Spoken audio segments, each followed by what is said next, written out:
I usually like to start these with a question. And I was thinking for the longest time, what the first question for you would be. And so I reached out to a few people that know you. And it's really hard to find information on, first of all, right?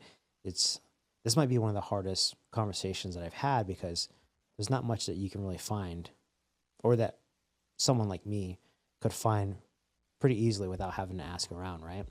So I did a little research, came up empty-handed, reached out to people that knew you, and got a few ideas. But in particular, I got one story, and that's where I want to start.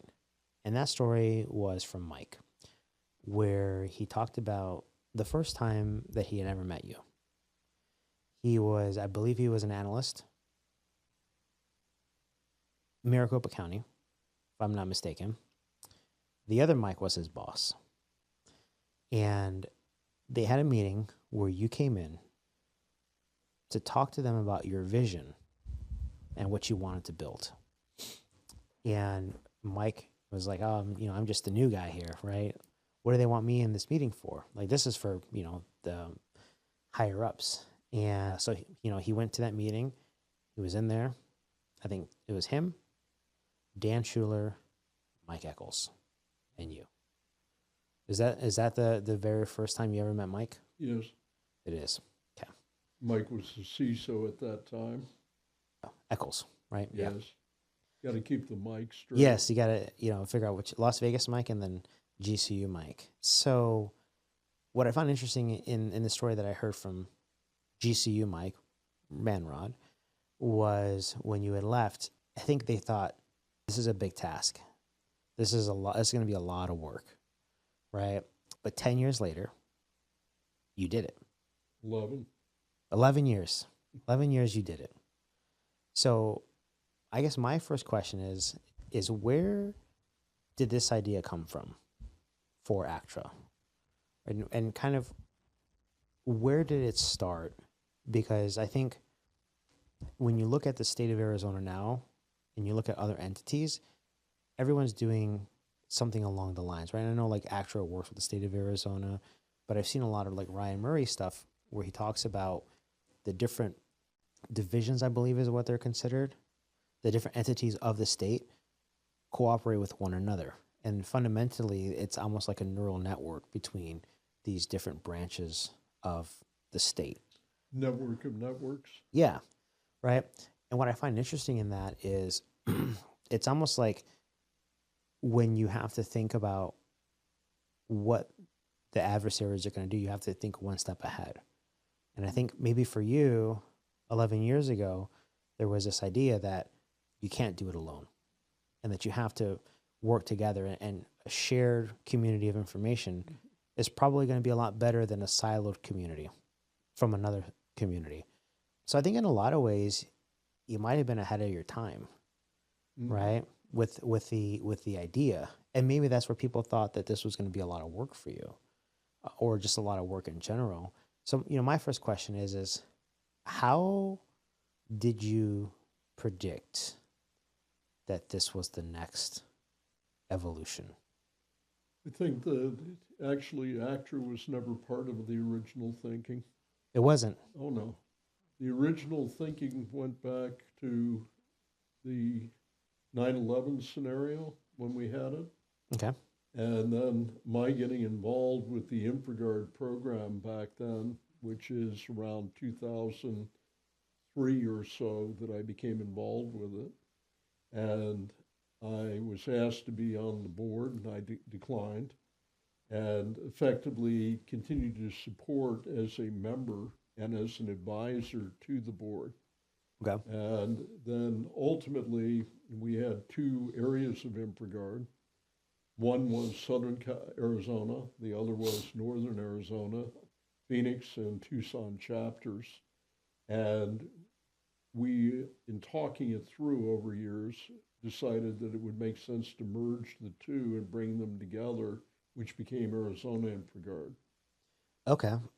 Arizona InfraGard, in turn, is all about, with 50,000 some odd members at the time, effectively raising the bar through getting people to collaborate and communicate and bring them together and get actionable intelligence that can flow either way.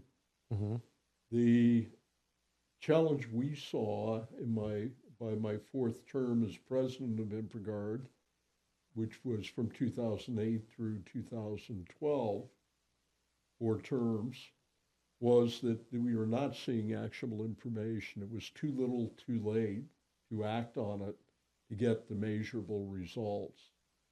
And so I embarked on an 11-month study to figure out why we were not getting actionable information on a timely basis. And that involved myself, the head of what is called the Arizona Counterterrorism Information Center, the ACTIC, that is State of Arizona Fusion Center, which brings together or fuses law enforcement for the state. Okay.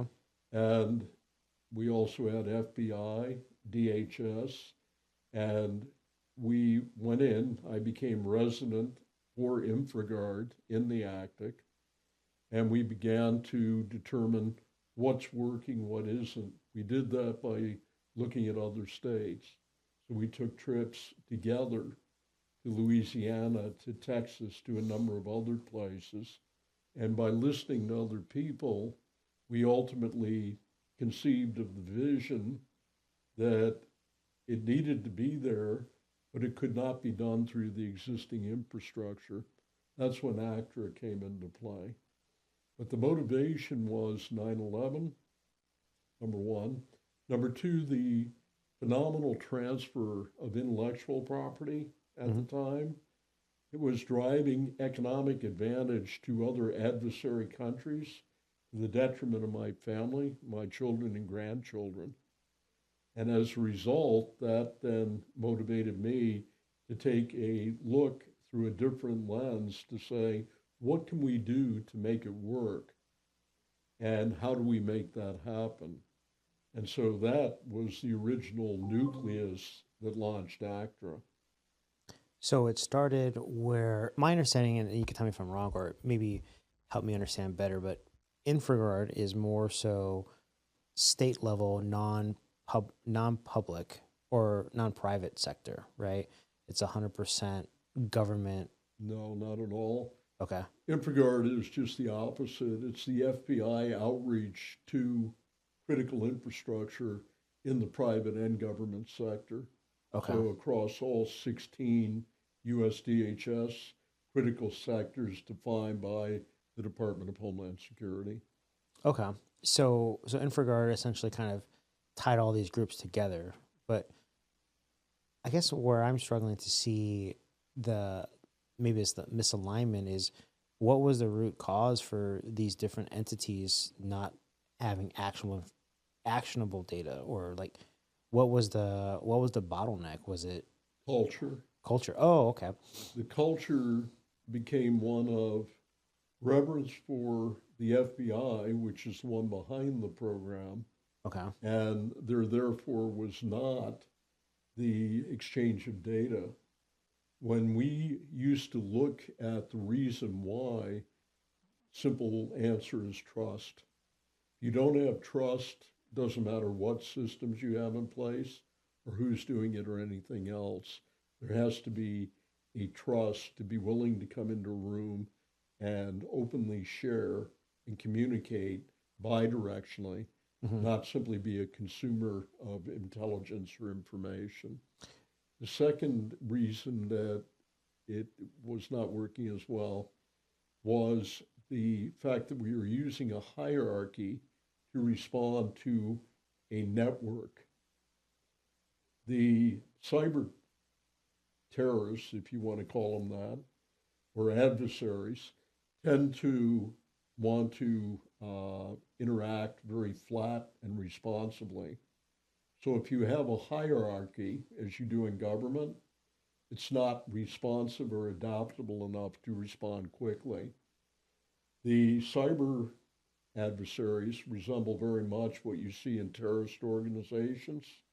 Okay. And when we went into Vietnam you still had, after success of World War II, the perception that there was a single head in Hanoi, and so you had a target. You cut off the head of the dragon, was the theory, and if you do that, you're going to win the war.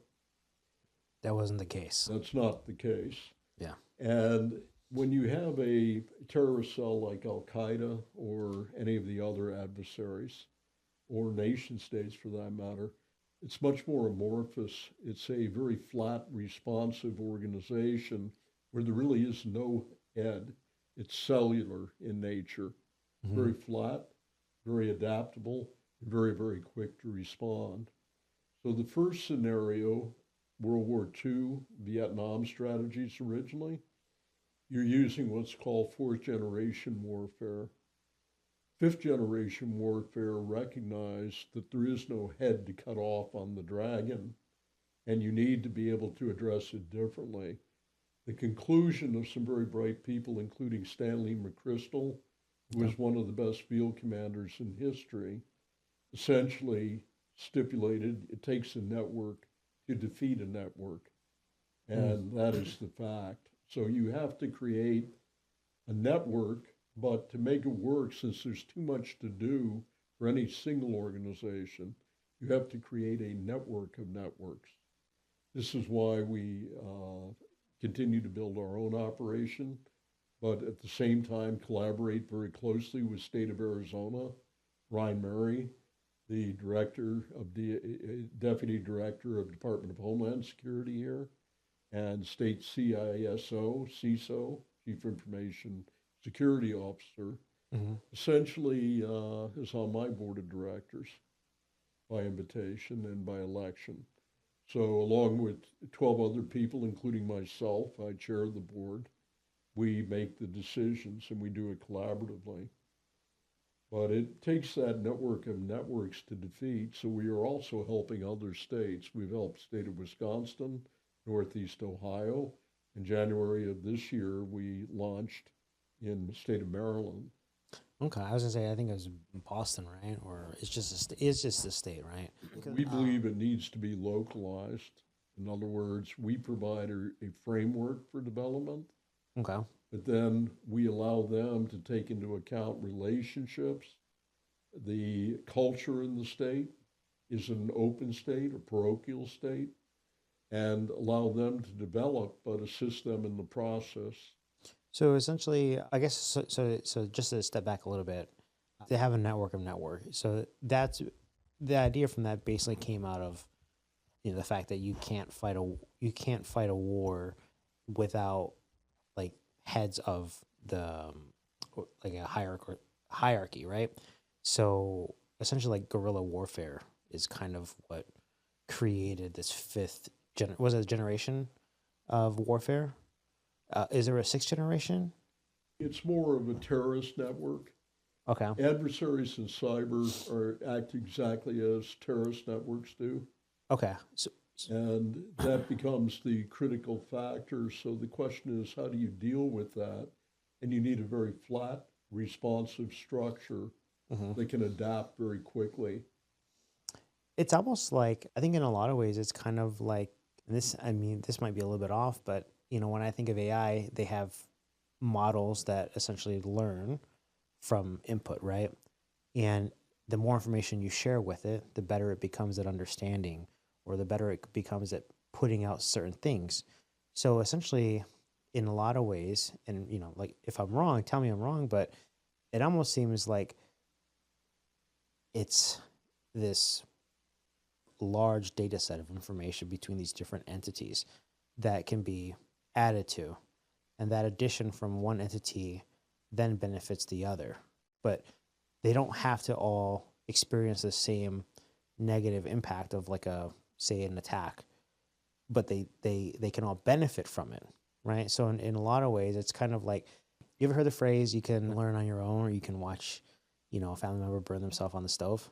Like, you can either watch someone else burn their hand and you learn from their mistake, or you can burn your own hand, right? But in a lot of ways, if you have this data set or this pool of shared information, you don't have to be the one getting burned. If someone else within this group does, you can learn from maybe their either shortcomings or the mistakes that they had in whatever, however this thing happened, right? So the challenge you run into is a lot of times it's going to be white noise or false positives. Okay. So the question is, how do you separate the wheat from the chaff? So let's go to the three pillars of actor. What's it really are the key things that allow it to be successful? Okay. Number one is always going to be culture. Mhm. We deal with very tight operational security, both from a standpoint of legal structure, since we live in a legal world, and also from a standpoint of what we call Vegas rules. What's said in the room stays in the room, which is the operationalization of tight operational security. So people feel comfortable in sharing. Mm-hmm. And we don't just talk the talk, we walk the walk, as do our members. Second thing is you have to have technology involved because everything moves at such a rapid pace in technology. Mm-hmm. We have a threat intelligence platform where we are able to assimilate the data and make that available to our members with either an air gap, meaning they're not connected computer to computer, machine to machine, or utilizing direct machine to machine communications, but always under their control. And then the third area is workforce, because if you have all of the systems and you continue to build your stack, Mm-hmm. you don't buy yourself out of trouble. You actually create another problem, which is a bigger attack surface because of the integration of products, creating more complexity and therefore more potential vulnerability. And as a result, you need to have workforce that can respond to be able to utilize the technology effectively. And then going back to your question about data sources, that becomes a critical issue because separating wheat from chaff, when we began, there really were not many doing or even thinking about it, as you pointed out. So through time, you have a lot of people doing similar things, maybe more or less successfully, but you end up with a lot of data. So the key becomes how do you sort through that? Mm-hmm. You have to employ technology to do that to the extent you can, automation and so forth. And that then ultimately comes to a discussion on AI. But you also recognize that most of the data that we receive from tips from others, it's already addressed somewhere else in the stack, meaning somewhere up the chain. Okay. Could be from the internet service provider or others. As a result of that, the way we get our best information is crowdsourcing, Yeah. being able to reach out to people and say, you know your environment better than anybody. So when you see an anomaly, that if you knew about it, you could act on it, that's what we want to see people sharing. Okay. And then when they share that, now they've got the database to go against. Mm-hmm. So the data is just that data, but it's not information. You combine that with your own logs, what's happening to you that you notice that's unusual activity that is actionable. Now you can validate that by looking at the data. So the data exists, but the actionable intelligence isn't available. And it's only available for those that have access and that can make the connection. So it's almost just like a large set of data and information that really means nothing unless you have, we'll say the key to unlock the meaning of it. Because Critical thinking is the key. okay. What you need to do is there's so much volume of attacks nowadays. State of Arizona has over 8 million a month, as an example, just attempts to try and get in. The bottom line is there are so many attacks that if you have 100 items that you think are suspicious, you have to pick the top 5. Yeah. Of those top 5, which 5 do you look at?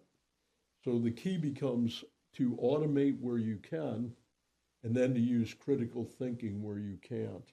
But I think in a previous recording, I had another engineer come out and kind of talk about the way that they implement security framework from like a framework perspective. And there's a lot of controls in place so that if something were to happen, the radius of people or infrastructure affected can be limited.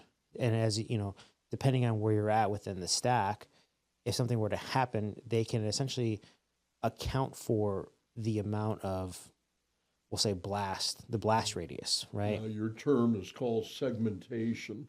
Yeah. Okay. So by segmenting your network, segmenting your stacks, if you will, you're then able to effectively limit the damage and therefore have more rapid remediation. Yeah. So when someone's looking at these 5 critical issues, it's more so their thought process on knowing the infrastructure that's being attacked and understanding where the priority should be set. Because if you don't understand the segmentation of the network or of your infrastructure, any of these could be detrimental, right? But if you know that, we'll call it groups 1 through 5, and they're all part of the infrastructure. And if you know group 1, 2, or 3 are more critical to the overall infrastructure, but they have a tighter tolerance on segmentation, like is more restricted in each group, but 4 and 5 could essentially kind of the impact on those could be greater because of the segmentation. You might actually go for 4 and 5, even though the ones affecting 1 through 3 might be more critical, but because of, in a lot of ways, like an encapsulation of the system, you can kind of prevent the spread outside of that system. Whereas if 4 and 5, technically aren't as segmented, you might understand the risk there could be greater. So essentially what it comes down to is looking at the items, setting a priority, but setting that priority based on your own understanding of your network. Because if it's going to affect something that really has no impact or no risk to it, right? Like if the impact is high, but the risk is low, or high risk, low impact rather, you may not necessarily care about that as much as you would something with a high impact, right? You have to understand as a beginning point what assets you have. In other words, devices on your network. Mm-hmm. It sounds pretty basic, but if you don't know what's in your environment to begin with, how do you protect it at all? So you have to have a pretty good inventory at a basic level to understand what's out there and utilize certain tools at times to determine that. The second piece, though, is all the focus historically, and what you're describing is all correct, but it's very much the focus on my castle with a moat around it. Mm-hmm. The problem is it's not just your castle, it's your supply chain and all the things that you interconnect with in a very interconnected world. So where the thinking is shifting, and this is the center of our universe, is understanding the adversary. And if you understand the adversary and take a look at their attack vectors, how they're coming in, how they're getting into you, there's a thing called the MITRE attack framework. Mm-hmm. By employing that, you can see how they're attacking you and therefore defend against it, knowing what your crown jewels are that are most important to protect. Yeah, I saw something recently that I saved, but I hadn't read it. But it said that there's a newer version of the MITRE, which is the defend framework. Has that come up for you at all, or have you seen that? Yeah, there's 2 MITRE. There's an attack framework and a defend, and think of it as two sides of the mirror, if you will. Okay. So, almost like Einstein where it's like for every action there is a reaction. So for every attack there is a defend, Exactly. right? Okay. So it's not that they're different. It's just that maybe optically they Sort of have having your playbook, if you will. okay. In other words, if you come in a certain way, Hmm. what's the playbook you're going to utilize just like you would in a game? Yeah, essentially you're just playing chess. You know, you have to understand where your opponent intends to attack, and then as a result you have to defend, like maybe defend a piece or defend a square, defend a region of the board, obviously defend the king. The difference is it's three-dimensional chess in the cyber world, not two-dimensional. But it's like three-dimensional chess. You're right on in your comment and observation. Hmm. So what makes it 3D? Is it the people, or the fact that you have to account for different types of adversaries, or like I've never played 3D chess, right? I'm sure it exists, but I've only played on a 2D board, right? Which is either in a competition, like a USCF competition, or with the kids, or just hanging out. Just there's a chessboard and I can play it. So I've never really thought about 3D chess. So I'm kind of curious, like what what adds that layer of complexity that a 2D version wouldn't. It's the same thing that allows a guerrilla force to beat the United States military in battles on their home turf. Mm-hmm. And the point being that it is thinking out of the box, being very, very adaptable and flexible, and not doing things conventionally. So, translating that to the cyber world, if you're trying to defend, you have to defend everything. If you're attacking, you only have to find that one vulnerability, that Yeah. one flaw. So it's asymmetrical warfare 101. And in asymmetrical warfare, you don't stand up, to the enemy with the same things on both sides. Mm-hmm. You want to use to your advantage cover, get behind. Same way we won the War of Independence. When we fought the British, you have a bunch of people in the United States fighting one of the most powerful nations in the world at the time. And how did they win? Unconventional warfare is what really allowed it to succeed.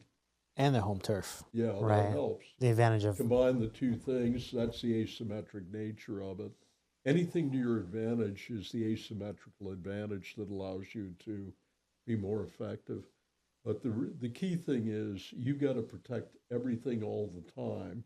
they just have to get through it once. That's very challenging. And they just have to find the one hole in the armor and you're in trouble. But in a 1-to-1 situation, that is the situation, right? If it's one adversary versus one group, and they find the flaw, that becomes the entry point, right? It becomes a Trojan horse. But if you have a network of these groups, say they get in, now everyone is aware of the issue that exists within the broader community, and everyone can go back and say, hey, we need to make sure what happened here doesn't exist for us. Because a lot of times, if there is a we'll say a bad actor or a threat actor, they find a way in, they're just going to rinse and repeat somewhere else, right? Because they know that it works. Like if I know that I can, press this button and get this output, and I just have to go to a different place and press the same button to get the same output, and maybe it's money, ransomware, or some sort of extortion, right? I can just keep doing that. But the problem when you have, and that's the 1-to-1. So you might pop one group, but the minute that information gets shared to the broader group, everyone can go back and Which fix is it. the exact vision you referred to at the outset Mm-hmm. of what we now today have a name for. We call it collective defense. So okay, so it's essentially it's in a lot of ways it's almost like a neural network, but it's also almost like the human, like the body, because a lot of times if there is a sickness, or for example, we'll talk about not necessarily vaccinations, but well, maybe vaccination is a good example. Is like if you're going to get your flu shot, they inject you with, or they put in a we'll say non-hostile version of whatever the infection is, something that's been kind of, Vaccine. yeah, right. It's been like denatured or whatever, but it is still identifiable, but non-destructive, right? And then your body sees that and says, okay, now I know what to look out for. So when the true infection comes in, we can attack it, right? We understand what the enemy looks like, within the body.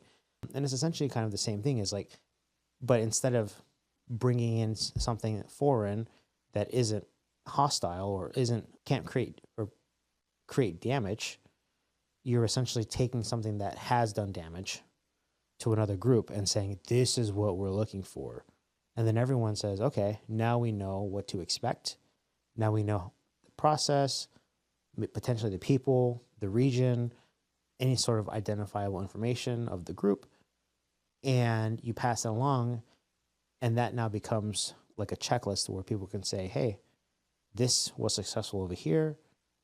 Now we know what we're looking for. Like you're essentially putting a face to a threat actor, and you're giving them, you're essentially identifying them through their actions to a broader group that otherwise wouldn't have that information. It's almost like surveillance. We summarize it as TTP, tactics, techniques, and process.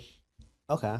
Which is like IP addresses. Those are indicators of compromise. Okay.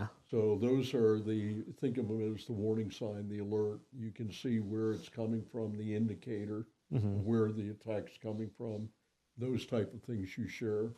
Header information on phishing emails, you share a variety of other things. But the key is that they're only as good as the source, and they have to be actionable. Now, take the model you just described, and that's what we saw with InfraGard way back in the early days. Pretty simple, logic that if you share information of attacks, you're going to protect yourself better. So why weren't people doing it was the question that we were challenged with.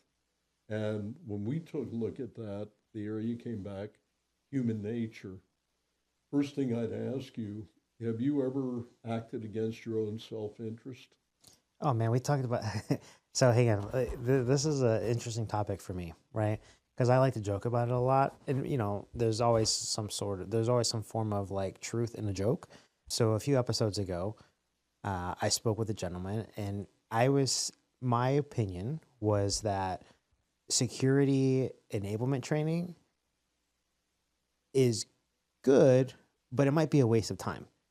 And what I mean by that is because human nature isn't necessarily to make the best choice possible, right? Or the most optimal choice. And, the guest was kind of like, like, what are you really trying to say? So I went down this path I said, look, I know that if I go to bed early and I get 8 hours of sleep, I wake up early, I eat healthy, I go to the gym, I will be in optimal shape. And I know this. There's studies. I know what to eat, right? I have a like a bodybuilding trophy over there. Like I know what it takes to get into a pretty serious physical, like peak form. And I've been there 12 years ago. At one point in my life, I was there. We're not there today. But I know how to get there. And if I know how to get there, why do I not do it? And if I know that doing all this right is going to help me live longer, I'm still not doing it. But it's like, I know the best decision for me is a group of these decisions that will contribute to this outcome. But yet, on the BMI index, I'm probably morbidly obese. But I know how to fix it, yet I don't. And then if you drive around the city, you see way more unhealthy food places because I'm not the only person that does it. And everyone else will stop by an In-N-Out or a Chick-fil-A or Come on, you love pizza, be honest. Pizza. There you go. Vero's Pizza. There's a place by our house. It's really good pizza. There's a place called Trevor's, I think, that I went to recently in Scottsdale. So what you're pointing out is self-interest is both absolute and perceived. Mm-hmm. And in your self-interest, the self-interest is to satisfy your carnal desire to eat that food. Yeah. And I get that. It's good. So the question becomes, what's more important to you? Edward Snowden, was he a hero or was he a traitor? In I think it his depends. eyes, Yeah. or in certain others, and this becomes the point of human interest.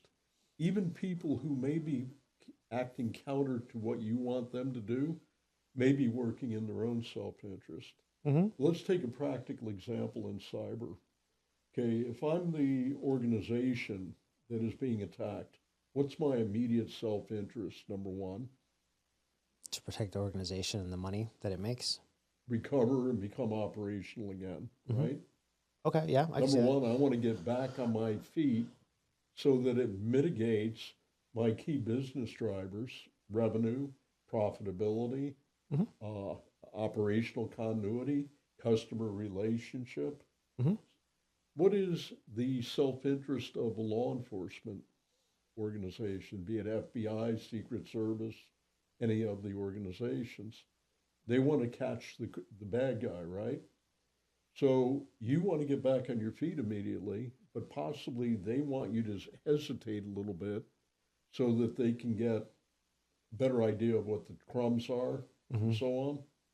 And this is the self-interest that has to come together to make it work. That's what we saw during an 11-month study I did pro bono, which was from 2010 through 2012. And then ACTRA was launched in 2013 with InfraGard spawning as a totally separate, independent organization, a 501c3 nonprofit that became known as ACTRA. Mm-hmm. One good story about that, we got the name ACTRA because I couldn't avoid the sense of humor. There was an American Cowboy Roping Association, which still exists, Mm-hmm. and they used the term ACTRA. So being from Arizona, it occurred to me, why not use ACTRA, Arizona Cyber Threat Response Alliance, because anybody looking it up would find the Roping Association So, at the time, which is a true story. so this is one of a cyber related SEO optimization stories. Precisely. So essentially, so here's another funny story. Let me go to the last step with you. Okay. Okay, so if we agree that people act in their own self-interest, even if it's against their self-interest in reality, then the only way that that's going to happen is if you have trust. Mm-hmm. So if I don't trust you, are we going to be even having this conversation? I wouldn't even be in the room. No, so that's good for me. So you have to have the trust in order to elicit everything that follows.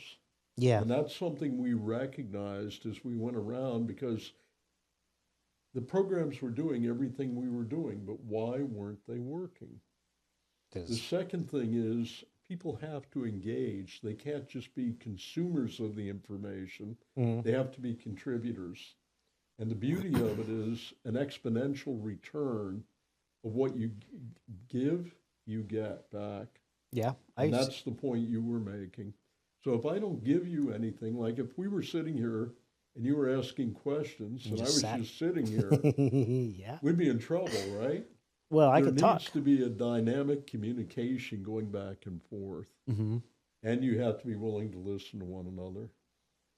The other thing that comes into play is you have to question the source at times.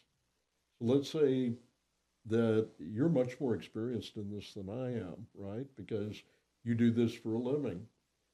The bottom line is that if I'm not as experienced, I may not be as much on the dime as you are coming back and forth.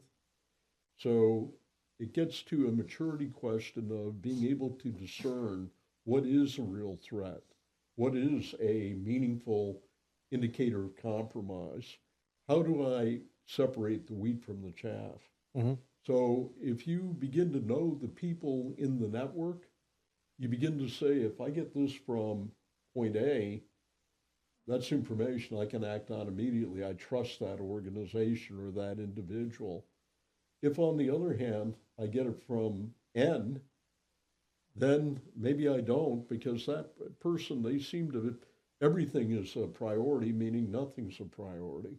Yeah. So that's the other thing that comes into play. So it's a lot of teamwork essentially, but it's I think what's nice about calling it teamwork is it's almost like a teamwork by proxy because like you said, so I when what comes to mind when you're explaining this and how it works is almost like a escrow account, right? If you have two parties that don't know each other and you're buying or selling a house, right? That transaction by nature is very similar to the FBI and the business in a situation where there was an incident because the business wants to get up and running in their own self-interest, but we'll say police department wants to catch the culprit. At the very nature of the most simple thing in life is a transaction. You have a buyer and you have a seller. So you think, what are the interests? Well, the buyer wants the best price possible, right? That's counterintuitive and the opposite of the seller. Different self-interest. Yeah, they're both part of this transaction, but they have competing interests. So it's a push and pull, and they say, oh, if you're negotiating, you never lay out the first offer. You just see people kind of going around and around and around until someone just says, well, you know what? Okay, how about this? And then the conversation starts. But it's how can I make the most money? How can I save the most money? With an exchange of goods in between. So like in a house, for example, it doesn't necessarily happen with houses like it would like a service, for example. But you have the sale price of the home, and you might have a little negotiation back and forth. But once that transaction is agreed upon, the money doesn't go from party A to party B. It always goes to an escrow account. It goes to a trusted source, right? Because the banks on both sides, the selling bank or the person or the home that's buying, they want to make sure that their asset is, the funds for that are secured, right? If they're buying the home through a bank, that bank wants to make sure that money is securely sent to another bank and not a person that may just take it and run. So it has to go through an escrow account, and that creates the need for escrow services, right?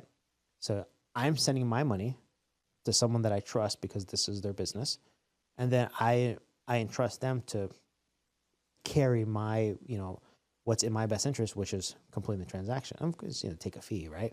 But in a lot of ways, that's kind of how this works, is where before there was no proxy between these groups. And now there is. And it's not any proxy, it's a trusted proxy. It's essentially an escrow for parties that may not be familiar with one another to go to and say, hey, you are now the trusted source. You are the advisor. You are, in a lot of ways, a proxy to a source of trusted information. Help us understand what we don't understand. So the question that I'm hearing you ask is, what do you do if you don't have that trust? How do you create a proxy that can essentially elicit the trust? And the answer is anonymity.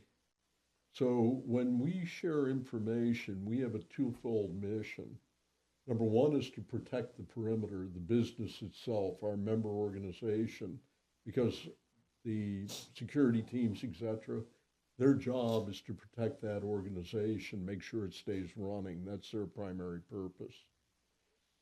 The second thing that we want to do, if that's all we do, you ever play whack-a-mole? Not in a long time. So if you play whack-a-mole, the mole keeps popping up, you keep hitting its head, and you keep beating on it, but it's hard to win because it keeps reincarnating in a different hole and popping up. Mm-hmm. So the bottom line is, if all you're doing is dealing within your own organization or with other organizations and you stop there, it's a continuous game of whack-a-mole. The adversary attacks, you repel, they attack again, you repel again, and it becomes a little bit onerous to keep up with that. Yeah. So what you end up doing is, how do you stop the game and effectively call it a win? You shut The down the answer holes. is you collaborate with non-members, agencies where that trust may not be there, and you are wanting to share information with them in order to be able to take the game to the next level, which is to neutralize the threat at the source, stop the mole from popping So just effectively. fill the hole with dirt. That's it. So, okay. And in order to accomplish that, you have to recognize one very key ingredient. You like driving cars? I mean, if there's food on the other side of the the destination. Okay. So if I were wanting you to come for a ride in my car, but you weren't necessarily trusting me Mm-hmm. because you hadn't driven with me, or you think I might be a fast driver or Oh, something else, Mm-hmm. how do I get you to come in my car if I want to go to an extreme? My objective, my self-interest is I want you in my car. Yeah. Tell me Give you the something. keys, let you drive. I saw your car. That'll make sure that you come into the car. Mm-hmm. Our model is very similar to that. We believe that the person who owns the data, since they own the data, have the right to decide who they can share it with and how far that individual can share it. Okay. Beyond that, the other question is with or without attribution as to the source. So, example, I know something, and you don't mind me sharing what I know with you, but you don't want me to share it with Charlie or Jane. Yeah, I don't like those people. Yeah, or you don't trust them, maybe. Okay. So the bottom line is you'll say to me, I'm willing to share with you, but only if you share with me. But if I don't tell either of the other two parties that the information is coming from you or give it attribution to you, Mm-hmm. do you mind if I share it with them? Well, sure, because they don't know it's me. And that is the foundation that we allow our members who we do not, I'm not from the government, I'm not here to help them in the traditional sense. I'm here to empower them, to empower themselves, to reach their own pinnacle of being able to do the best thing for themselves if they actively engage. Yeah. And the way we accomplish that is we say you can share information with or without attribution. And we handle that both in terms of process and we handle it in terms of technology. So, just out of curiosity, how many people that share information with ACTRA or elect to remove attribution to their organization or their entity that they're with? Like, is there a split, like a 80-20, where most of this is people have no idea where it came from? They're just happy that they got it? Or are there certain agencies or organizations that are more willing to share that it came from them? Or do you find that everyone just wants no one else to know, but they're, for the greater good of the community, they elect to share it and say, it wasn't us, please, just keep our secrets? It depends on the culture and the organization, the legal teams, whether or not they've been breached. Oh, Because okay. once they're breached, the incident response team will all of a sudden expand to include their insurance companies and others. Healthcare. You go into are you a member of an HMO plan? Yeah. So you have to go in and you have a gatekeeper, your primary care physician, who determines whether or not you can speak to a specialist. Yeah. If you don't have a PPO plan. This is how the insurance companies are emerging in cyber insurance now. When you have an incident occur, the question is, am I going to let you share with anybody? Because what is the insurance company's self-interest? To mitigate the payment, right? Oh, They want to mitigate the loss. So they're going to ask first and foremost, do I want you to share information with anybody for any reason? Mm-hmm. Law enforcement wants the information immediately because they want to go and catch the bad guy. And this is where many of the impasses can occur. So ACTRA can act also as a hub of information sharing and as a buffer to outside parties.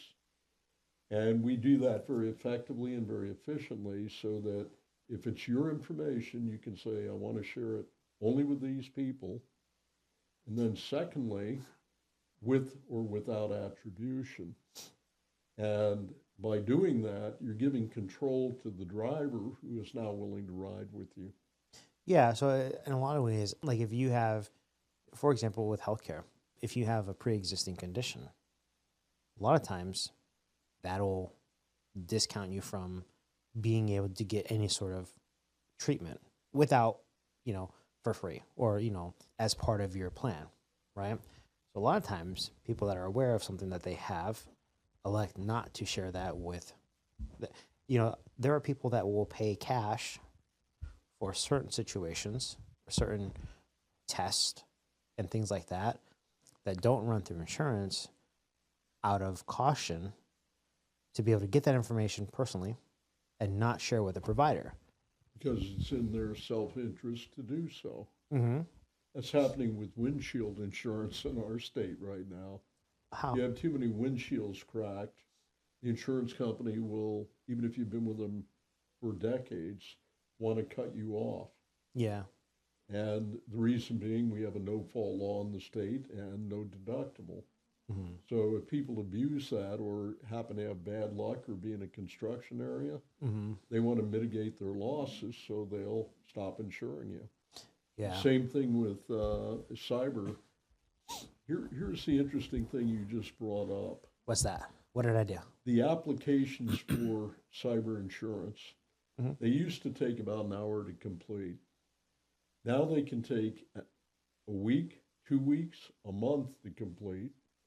They can go from fairly reasonable amounts of data being requested to comprehensive sets. That pre-existing condition that you were talking about, if you don't disclose it and they find out about it later and can prove you knew it, Toast. you're toast, right? Yeah. That's the same thing with cyber insurance, where if you fill out an application and you're looking at the vision of what you want it to be, but not what it is, Mm-hmm. and you therefore try to hedge it to make sure you can get the insurance at the best price, and then they come back and they take a look and they say, wait a minute, you lied on your application. It's called fraud. Yeah. Okay. I guess You had a fraudulent application, and therefore we are not going to cover this. So this is becoming a big problem because of the lack of standardization across the insurance companies and so forth. And the other side being that sometimes the insurance companies don't understand the cyber risk, because you have both the severity of risk as well as the potential frequency. Yeah. And the combination of the two can be devastating to an insurance company. So consequently, they ask for everything, meaning you have a very comprehensive application, and therefore you have to complete it very accurately, or you subject yourself to the risk that a claim could be refused simply because they would claim you've been fraudulent, even if in reality you misinterpreted the question, for example.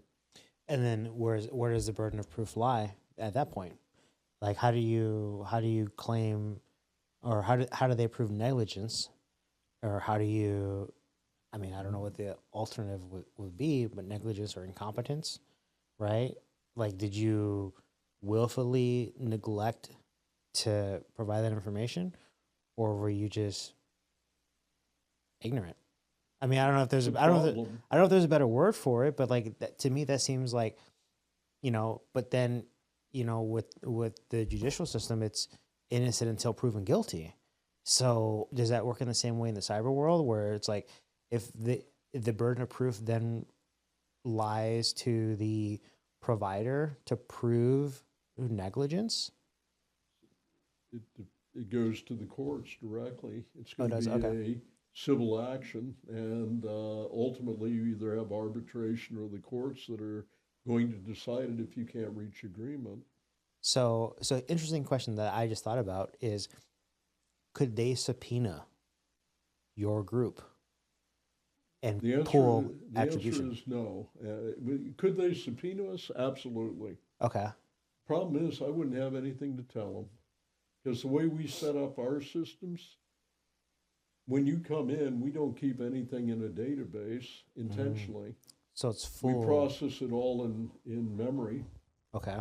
and we do that in order to, if you came in, I couldn't tell you because it's been scrubbed. So it's 100% anonymous if you want it to be, which means, And that's your choice. Or you can go across all of our members directly, and you can do it with full attribution. We had this the other day. Major California healthcare system was under attack. One of our members, who's in a totally different critical sector, I got this word from the organization and shared that out anonymously, saying a family member advised me that the following is occurring, and I'm sharing this out with everybody. And he said it's in the healthcare sector, never named source, never named anything else. yeah, but it would almost seem like a terrible decision to claim or pull attribution towards the providing party, because then there, I would imagine there was something of record, right? If you provide attribution and you say, "Hey, Fern said this," there is proof of that. Whereas if it's 100% anonymous, it there is this veil over the source. The information still gets shared, but there is little to no risk on an Depends on the insurance. information. Take a step back. Let's say that I have an attack and I'm not sure who the adversary is.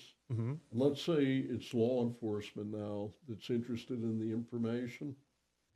Now, if I tell them it's a financial services sector, that gives them context, be able to create attribution from the information I give to the adversary potentially. Mm-hmm.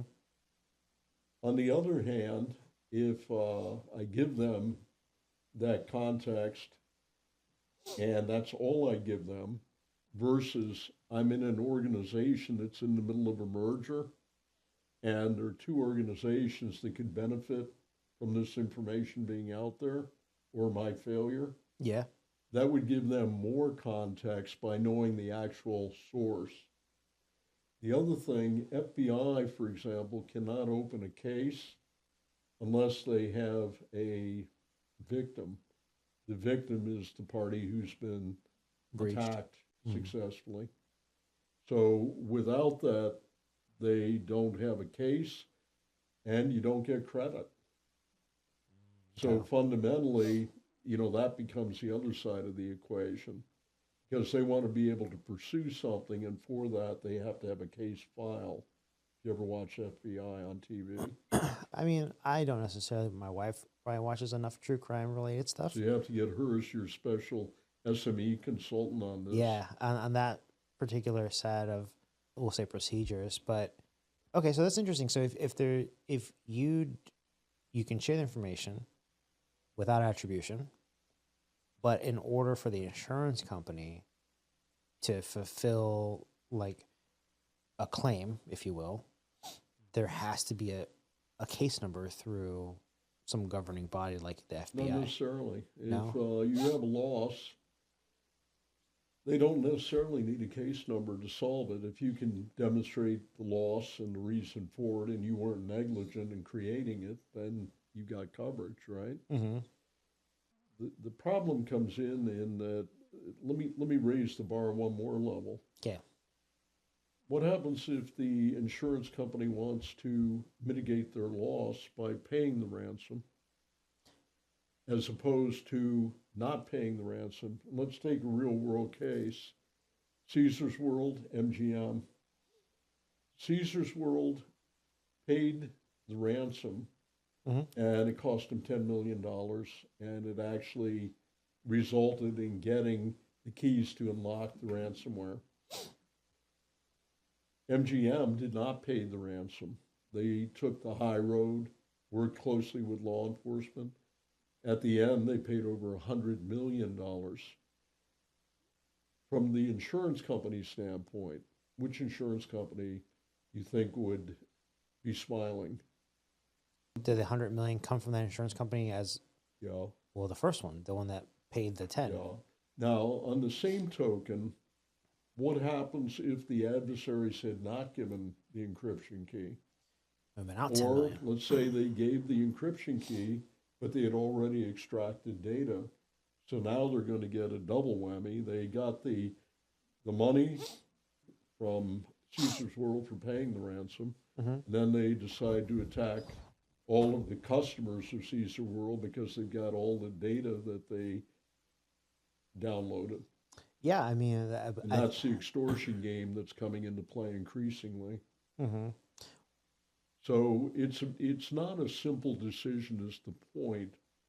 And there's many today who advocate, let's get a law that says you can't pay ransom. That's going to stop them.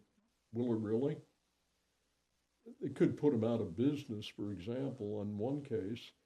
My personal belief is that you need to give the person who owns the data the ability to make that decision to protect themselves. Not too different than the abortion issue when you think about it. Yeah, no, that's the first thing I thought about is it pro-life or pro-choice? Is it pro-pay or pro, no pay? So you have two questions really in the abortion issue, although they tend to merge. Okay. The first question is, should you permit abortions? The second question is, who should make the decision? Well, I think there's a third question too: is how do you define life, right? Or at what point does life start? Correct. And I think that's like once you get past these first two, it's like the third question, right? So it's then we could go to a fourth: whose life is more important, the child or the mother? Yeah. So I mean, it's a very that's why I say it's three-dimensional, because you can't look at it in simply two dimensionals, right and wrong, and therefore I think that the business is the one who bears the ultimate outcome. Yeah. So it's best to allow them to make the decision in context with the insurance companies. In some cases now, the insurance companies are actually making that decision because their objective, regardless of the input from the business, is to minimize the payout, the loss. Yeah. So in a lot of ways, it has a lot of parallels because, you have legislation making rules on, we'll say, another person's body, right? But most of the time, the people making these laws are men, right? And for whatever reason, they believe one way or another, right? But they're not effective. You kind of know where you stand on this topic. But I mean, you're 100% correct. And whether you're a man or a woman, you might have different religious beliefs. Yeah, that's another like dimension, right? Dimension. I think, my opinion is that it's like for that specifically, it's like, it's not my, it's not my body, right? And it's like, it's really hard to make a decision on someone else's. And can a blanket decision cover all contingencies? I don't think it can. So that becomes the real question. Yeah. And it's the same thing with the cyber insurance. People have very strong views of right and wrong in paying ransom. And it's equally as passionate as you will find on the abortion issue. Or even like religion, for that matter, right? Precisely. And so you then end up in that scenario where, given that who should make the decision, and again, if you're the one bearing the loss, is that the insurance company or is that the business if you're insured? So it even raises the game further, when you talk about your insurance company can be, in a sense, an adversarial position to your position, which is to want to get operational as quickly as possible. And that may not be the cheapest route. Yeah, and usually it probably wouldn't be, right? Because getting up and running requires payment, right? Or it's either it's I think it's the classic money versus time trade off, right? Do you pay to play or do you wait? And I mean, you got business interruption insurance, so while you're down, they're paying that as well. Hmm. So again, that's where you begin to get an alignment of self-interest, but still, somebody has to make that call ultimately. Yeah, I think it's I never realized it was as complicated as that. But it's interesting because I think it goes to show that there's always competing interests, even in the most simple of situations or in the most complex. There's always a competing interest between any two party in any transaction. I mean, that's kind of like standard, I suppose, but the stakes are much higher because now instead of, saving $10 here or there, it's saving millions or losing millions. But I guess at the end of the day, with every transaction, there's always a winner and there's always going to be a loser. Let me introduce one other dimension that's something you brought up earlier in the conversation without even knowing it. What's that? What? It's around the topic of I've got a loss and I need to get it mitigated as quickly as possible. Hmm. Many of the insurance companies have a preferred panel of companies that they want you to work with through do the recovery. Okay. But those companies, the point you had brought up is you have to know your own environment, Hmm. which is very true. So if I am now injecting an outsider who doesn't understand my architecture, has never worked with me, am I better off to do that because that's the company that the insurance company has chosen?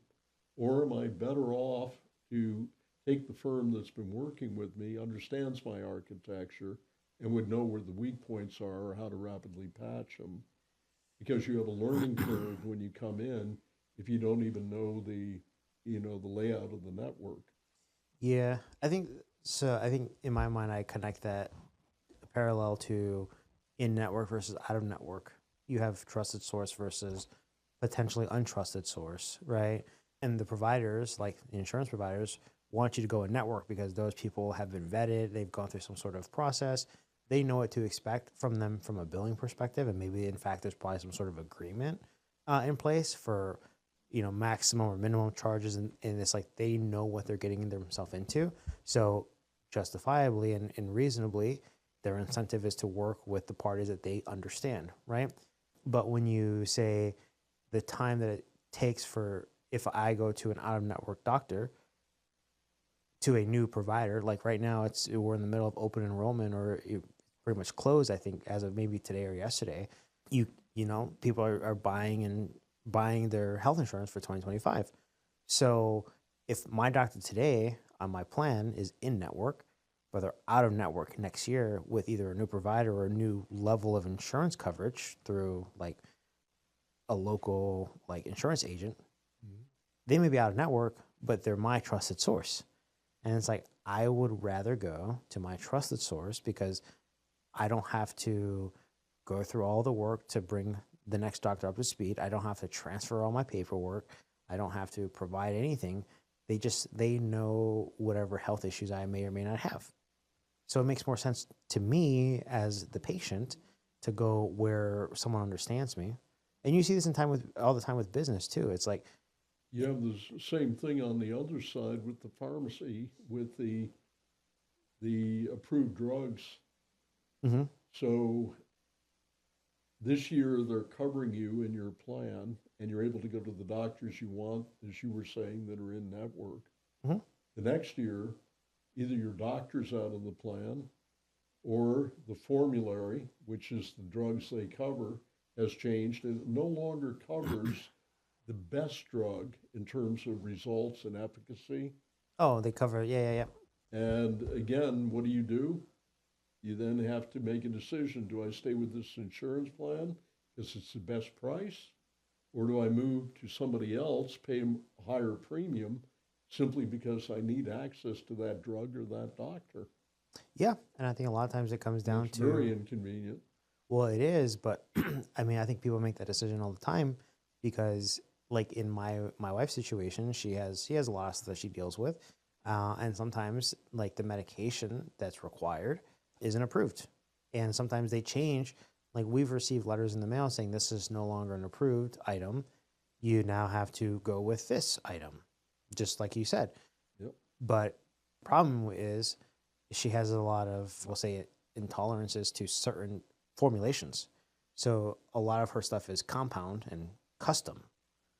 And if it's custom, a lot of times it's less likely to be covered. So in a lot of cases, we find ourselves just paying for stuff that she would prefer cash, right? Precisely.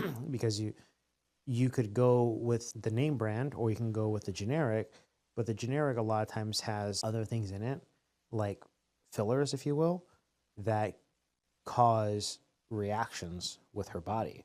So she might take something new that meets the standards, but still does the same, has the same, use case, but it will cause her to get rashes or things like that.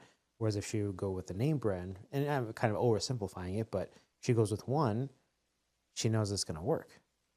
Or, many times the name brand and the generic are identical, but you have a preference because of a bias towards the marketing you've heard. Yeah, I'd say marketing is probably the biggest one. But, the one I'm referring to is, for example, if you find something where the actual drug studies, the alternatives they give you, they're pretty good, but it's going to be, instead of 92% effective, 76% effective if you went with the other based on clinical studies. Mm-hmm. So you can actually even quantify the problem sometimes. Your point in terms of the formulas, absolutely on point. The things they add to it can be very problematic. Good case in point, I've heard a lot of discussion on that in fish oil lately. Oh, yeah. Fish oil is really good for you. Question is, what else do they have in it?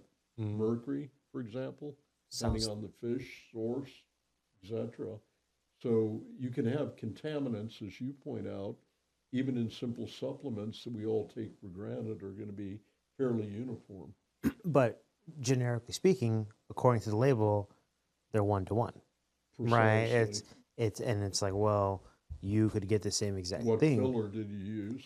Yeah, so I'll give a really good example. Whenever I go to Costco, especially like this time of year, I have a lot of allergies. Now, I personally don't mind what I take because I tend to just, as my wife says, I run pure. I rarely get sick. I got sick recently coming back from Vegas for AWS reInvent, but I also spent a lot of time out past like 2 o'clock in the morning and, doing other things and going in and out, where it's cold out and, heated inside. So I made some poor decisions, even though I know what the right decision should have been. Because that was in your self-interest. Yeah, you got to hang out with people and have fun. I was actually hanging out with Eccles at a cigar bar. And another gentleman that works at the Venetian, Ben. I don't know if you know Ben, but, Many years, yeah. Ben Bingham, They I used believe. to work together at Yeah. Sands, and now they're... So we were all together, I think, at Caesars, doing some, just kind of hanging out. I think Mike had a dinner with a bunch of other people, and I showed up. But, like, I had to go to the pharmacy and get some stuff.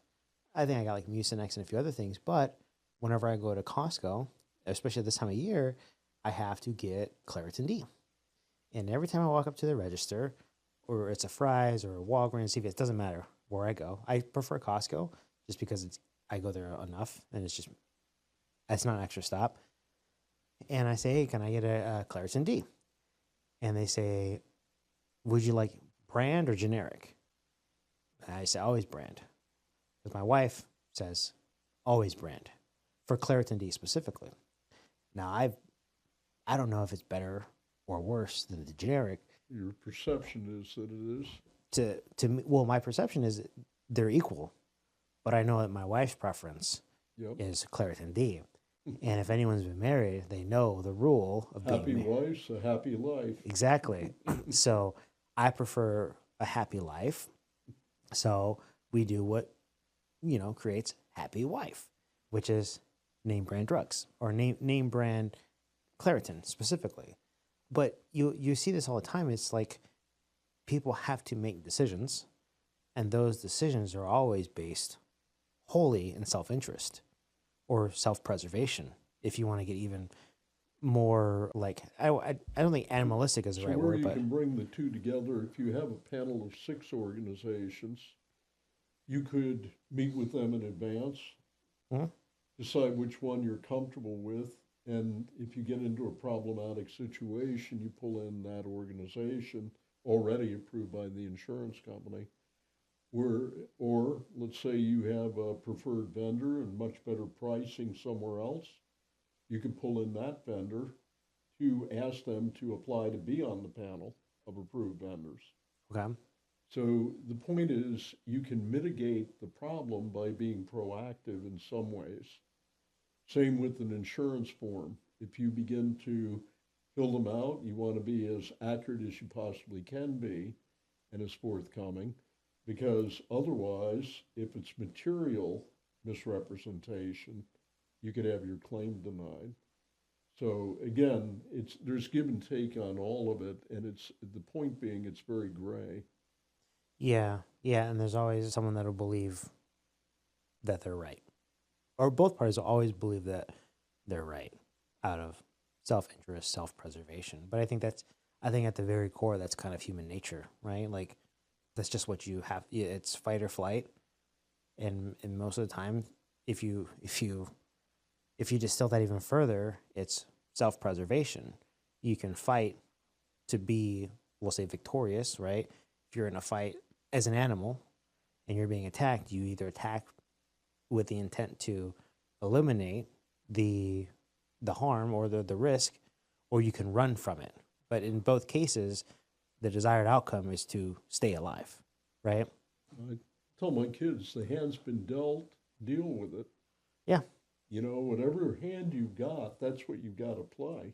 Mm-hmm. And whether you decide to fold it or hold it or whatever, that's your choice. Mm-hmm. But the bottom line is you can't change the foundation that that's the hand you've got. So you need to make the best of it and make the decisions that align with your interest. You know what's interesting about that is you could have a really terrible hand, but the actions that you produce could create the impression that you have a better hand than you actually do, Mm-hmm. which in case, they call bluffing. And a lot of times, so here's something interesting too, because I love playing cards, and I'm going to ask you a question, and I want to get your honest answer, because you said you use this example with your kids. If you have a really good hand and you're expected to make a lot of money from that hand, right? Here's an interesting thing: is do you think you could make more money with a terrible hand compared to a really good hand, like a premium hand, for example? What is your opinion? I think it depends on how you play the hand. You've got the hand, whether it's terrible or good. Mm-hmm. How do you play it? Because fundamentally, you got to know how to present that in order to get the outcome you want. Which goes back to my earlier point, you have to read the opponent. Yeah. And so as interesting as that is like even with like cards, for example, if you have a terrible hand, but you bet in a certain way to, we'll say, bluff someone, You bluff them and they you fold. you end up getting the winning outcome, even though you have a terrible situation or a But you hand. did that generally by being able to read the adversary and then essentially obfuscate the hand you had. Yeah. Yeah. And it's, It's the same thing in cyber. You need to do both. Same thing with, again, it's understanding that balance. mhm. And I've also seen people with very bad hands play them all the way through. And still lose. They look very funny with no shirt. Yeah, they definitely lost a few articles of clothing. So I don't know. I mean, I think I've learned a lot about ACTRA, how it works, the origin. And one of the things that, was presented to me was kind of how it now ties the public and private world together. Right. So I think it's interesting because, well, let me ask you this. So within this is so ACTRA is mostly Arizona. It's kind of expanded, right? The A in ACTRA, right? So by default, my assumption is that majority of the members are Arizona based. Am I right? We have about 50% are government entities, 50% are private entities. But within the state of Arizona, right? No, not only Arizona. We have a focus on Arizona, Mm-hmm. but we don't talk too much about who our members are, but they are in all time zones. Okay. And we have, if you take a look at our board of directors, that's public information. So I had City of Seattle on my board. I've had City of San Jose on my board. Okay. Not exactly in Arizona, Yeah. but Okay. our origins are in Arizona. And when we are in other states, we have individual members who can be members of ACTRA. But example, when we're spawning an organization assisting grassroots effort in another state to get off the ground, and again, empowering them Mm-hmm. to empower themselves, and maybe assisting them by being a back room for a few years, to get them off the ground, then we create that network of networks. On the other hand, we're very willing to have members outside of Arizona that can benefit and we can benefit from by getting the broader diversity of information flow we talked about. Yeah, and even what I think of as investment. We go back a second. You asked a very insightful question, Did I? and that was specifically around government and private sector. Mm-hmm. If you take a look, 85 to 90% of all critical infrastructure is in private sector, not government. Yeah. And government relies upon private sector, for electricity and everything else. And so when we first started out, we had intended, when I did that 11-month study, Mm-hmm. or 18-month study, pro bono, the intention was to look at private sector. As we got more and more into it, on the eve of going live, we decided to make it private and public. And in retrospect, that's the best decision we ever made, because it gets rid of the silos that create the barriers to information flowing freely. Yeah. The other thing, if I'm a government entity or private sector, but let's say I'm a government entity, and I can sit next to a major missile defense contractor, and we can trust each other and have an open conversation, you think I might learn something that if the only other people in the room were solely government entities, I might not get the same perspective. So I think what was created in a lot of ways is diversity in thought, but more so like diversity. You know how they say with investments, your portfolio should always have diversity because, say, for example, you invest Unless in. you're going into a depression. Well, yeah, then everything drops. But here's the thing is, So you're still diversified, I agree but with you. if everything drops, not everything drops at the same rate. So you kind of mitigate risk of a total loss at like a 40% like drop in one sector that you might only realize a 15% loss in another.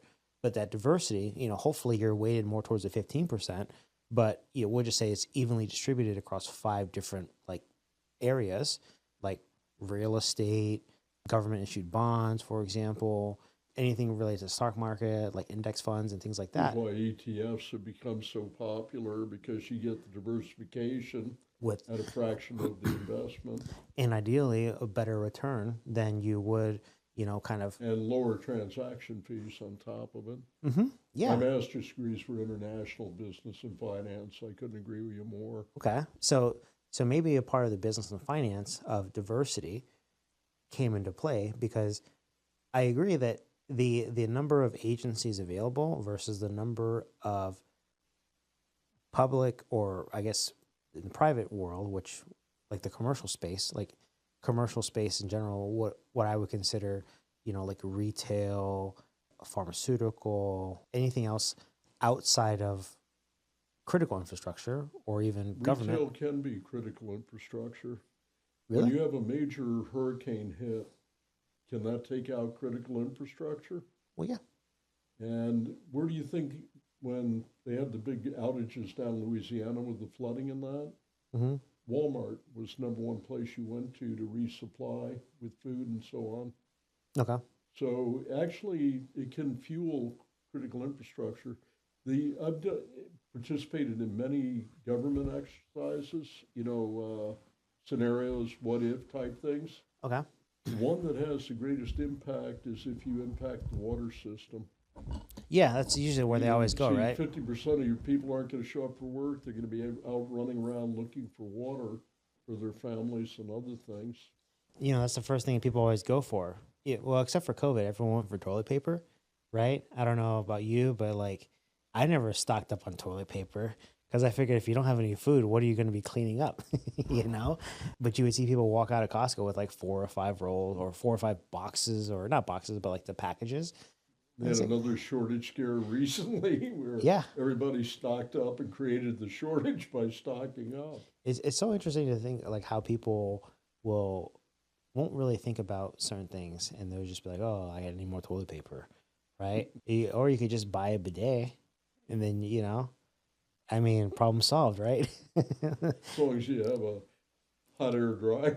Yeah, well, either that or you just have a shower really close. I don't know. There's ways around you don't need toilet paper. So when people stock up on 100 rolls, that was an interesting phenomenon that became the number one problem. And I agree with you. I had never thought about that until we saw it happen. My idea is somewhere someone saw, or there was one person that got this ridiculous idea that you needed toilet paper. And so they went, you'll see this too. This is like human nature, like going back to human nature, or the way people operate is they probably went to a Costco and there was just one person that said, I need like 50 carts of toilet paper. And they went to the back and they just loaded up on like a pallet size of toilet paper, and like the big orange rack, like the pushing rack that you can get at Costco is like the cart where there's no size. It's just this big cart. Just load it up. And then some other person walked by and said, why does that person have like 50 rolls of toilet paper or 50 containers? Same reason GameStop went off the charts as a stock, right? Oh, yeah, everyone's pumping it. And again, everyone's buying. Like, we should buy it. The ability through social media to influence. So technology has influenced perception and therefore driven markets when no fundamentals support it. Yeah. But it's just the fact that there's more demand than supplies. And as a result of that, you have crazy run-ups like that make no economic sense, but at the same time can make you a lot of money. If I were to go back through business school, I'd be a psychologist. Because that's what drives the markets today. Well, that's I think you're not the first person to say that. I think even Lester said he would do that, is understanding people, because that you get far more out of understanding people than you would anything else, because you. And this is the cultural key to ACTRA. It's all about the people. Mm-hmm. They're the ones who make ACTRA what it is. I just have the privilege to work with them. Yeah, but if you understand the people, you understand motivations. If you understand motivation, if you understand incentive, you understand desired outcome, and you understand financial implications in any system with people, you pretty much have the formula to, in a lot of ways, manipulate it, right? And you can manipulate emotions because, humans are creatures and they make emotional decisions. Or you just understand them and address the need, and then you don't have to manipulate. Well, there's that. So there's almost like two schools of thought, because you see, and I see a lot of this on LinkedIn, where people that, fear and desperation are probably the two emotions that are manipulated the most. And you'll see a lot. Agreed. Well, from a seller's perspective, fear and desperation, in the sense that if you are a seller of some product or service, you hook into these two emotions, because if someone is fearful, self-preservation kicks in, right? And their thought is, what can I do to ensure positive outcome, right? If someone is desperate, they're looking for the same outcome, but they're in a different mental state where they're looking for the same positive outcome, and they're willing to do anything to get there, right? So you have one that's based in fear and one that's based in, you know, maybe even just purely need, right? And so what you'll see, what I see a lot of and kind of see it, is there are people that will sell courses for 500,000, a few thousand, and the messaging that they have is geared towards people in a situation where they would have these two, you know, scenarios. Either they're fearful of losing their job or they're desperate to find work, right? And you'll see it a lot. Like, I don't think you probably don't spend a lot of time on LinkedIn, but a really good example of this in action is when someone loses their job or is looking for work, they have that open to work banner. And there must be a filter somewhere, because the minute you put that on and post it, everyone can see it, but everyone being everyone that's looking for it. And a lot of times, if you go to someone that recently doesn't open to work, you'll see posts from bots, or mostly bots, that are sent to hunt for these people. And they say, hey, connect with me. I have an opportunity. Nothing exists. They're preying on the emotion of desperation, potentially, that someone can't feed their family, someone can't make their mortgage payment, someone can't pay whatever bills due. And the fear of that situation, they're banking on driving these people towards whatever they have. So they'll try and sell them a course. They'll try and sell them, you know, a resume service.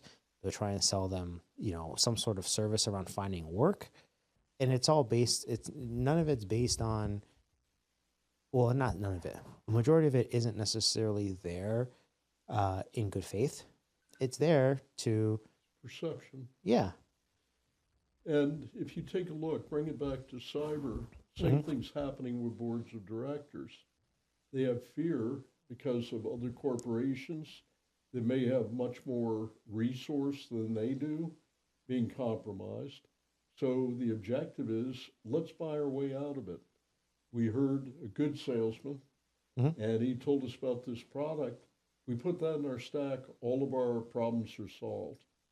Not generally, but the point being that, as I said before, that can increase your tax surface as well. Yeah. It can create problems for you just as well as solve them, because if you've created a more complex environment, you don't have the people at the skill level to support that, or the breadth or depth of staff. I have yet to meet anybody in cybersecurity who can't tell me they can't use more people. Every one of them feels understaffed, or, you know, they're all working very hard with the staff they have. But the point I'm making is, we've seen a lot of investment out of boards of directors that you just take a look at the numbers with Gartner or anybody else in terms of the annual spend, you know, on cybersecurity, as an example. Back when we started, some people thought cyber was spelled with an S. Now, years later, we go in, I create a lottery at RSA every year saying how many of these companies will be here next year. And the point being that there are so many people with so many solutions, you can get lost in that maze. So you need a clear path guiding you as to what is important, what's not, what's the interrelationship of those tools in order to be able to have the controls you referenced earlier that allow you to respond effectively to the adversaries. So a couple questions. When you say that, the first question that comes to mind is, when ACTRA expands to these other areas of the U.S., and you said it's all cultural based. So an entity that becomes a member has their free will on how they choose to interact, right? Or develop their program. But to me, it sounds like there's a framework in place, or at least some sort of fundamental like baseline that they have to either understand or abide by. But I'm curious, is there something that ACTRA provides that helps organizations understand their maturity along a spectrum to say, okay, you know, if okay, for example, if there is a small business with 15 employees, and then there's an enterprise organization with 15,000 employees, I would expect that there is a disparity between the controls in place for both and the people that function on the cyber teams between them, right? So is there some sort of like metric where if an organization wants to become a member, they can look retrospectively internally and say, okay, how do we compare relative to our peers within the community of ACTRA? And where do we focus our priority based on our maturity? Because there's a lot of things that a larger organization will have controls in place that a smaller one may not ever have for just any reason, right? But how do It's they? not necessarily size related, interestingly. Okay, So ACTRA members, first of all, are generally mid-market to Fortune 50 okay, and or government entities of various sizes. But our members also include certain school districts, as an example. The question of maturity comes to the management and the capability of leadership and their understanding of cyber and controls. Generally speaking, we actually interview people. In other words, okay, we want to know that they would benefit, not just come in and not be able to benefit. There has to be a value proposition in terms of output, in my view, to be equitable in bringing them in. We don't want members for the sake of members. We want members that can contribute and gain from the experience. That's where the maturity curve comes in. okay, So we have one major defense industrial contractor, DoD space, and clear defense contractor is the term used. And I'll ask their chief information security officer, what keeps you up at night? And the answer is supply chain. okay, So the weakest link, let's take a look back to when the topic became very popular around 2015, 2013, Target was attacked roughly, if my recollection serves. the HVAC stuff. Pardon? Was it the HVAC situation, the third party contractor? HVAC contractor. Yeah, yeah, okay, And that's still the case. They're always going to go to the weakest link, and therefore that interconnectivity, becomes both a weapon and a chink in the armor potentially. So the point that I'm making is with the maturity model, if you take the defense industry, they have the most mature maturity model valuation. It's called CMMC, okay, and that's the cyber model to determine the cyber maturity of the organizations. And they started out with 5 levels, now it's 3 levels that you have to abide by depending on what kind of defense contractor you are. mm-hmm. One for the smaller, one for the medium, one for the large. On the largest, it's trust and verify, and the second tier as well. In other words, you got to bring in a third party that is trained, similar to going into hospitals where you have accreditation bureaus, Mm-hmm. and they're going to say whether or not you're doing what you actually say you're doing. The third tier, you're just certifying. You're not judged as to whether or not you're actually doing it by an independent third party. Yeah, So it's similar to an audit. In some cases, you don't need an audit. You're just, self-policing, and that's fine. Simple enough structure. Other cases, you want to review, but not an audit. In the most extreme cases, you want to have an audit. It's very similar in maturity. You have organizations. It gets to filling out that insurance form. When you say you are certifying yourself, are you being forthright? yeah, Are you misrepresenting something? Is that something material or is it not? But what keeps them up at night is that smaller organization. The organizations that are not cared for sufficiently the most are SMBs, small and medium businesses have the same risks of any of us, and 60% of those attacked never recover, the most recent statistics. So that is the greatest chink in our armor. And if we're connected with them via a network, unless we have our own controls in place and there's no vulnerabilities, Mm-hmm. that's your back door. That's effectively where you're going to go. You're not going to go to the hardened entity to gain entry. You're going to go to the softest point in order to gain the entry. Yeah, I can see that. I think that's 60% of small businesses failing is a pretty significant number. But then, I also wonder when they attribute when they attribute the failure of the business specifically to security, how much of that isn't necessarily secure? I don't know the number, but they say a certain percentage of small businesses will fail within the first few years, right?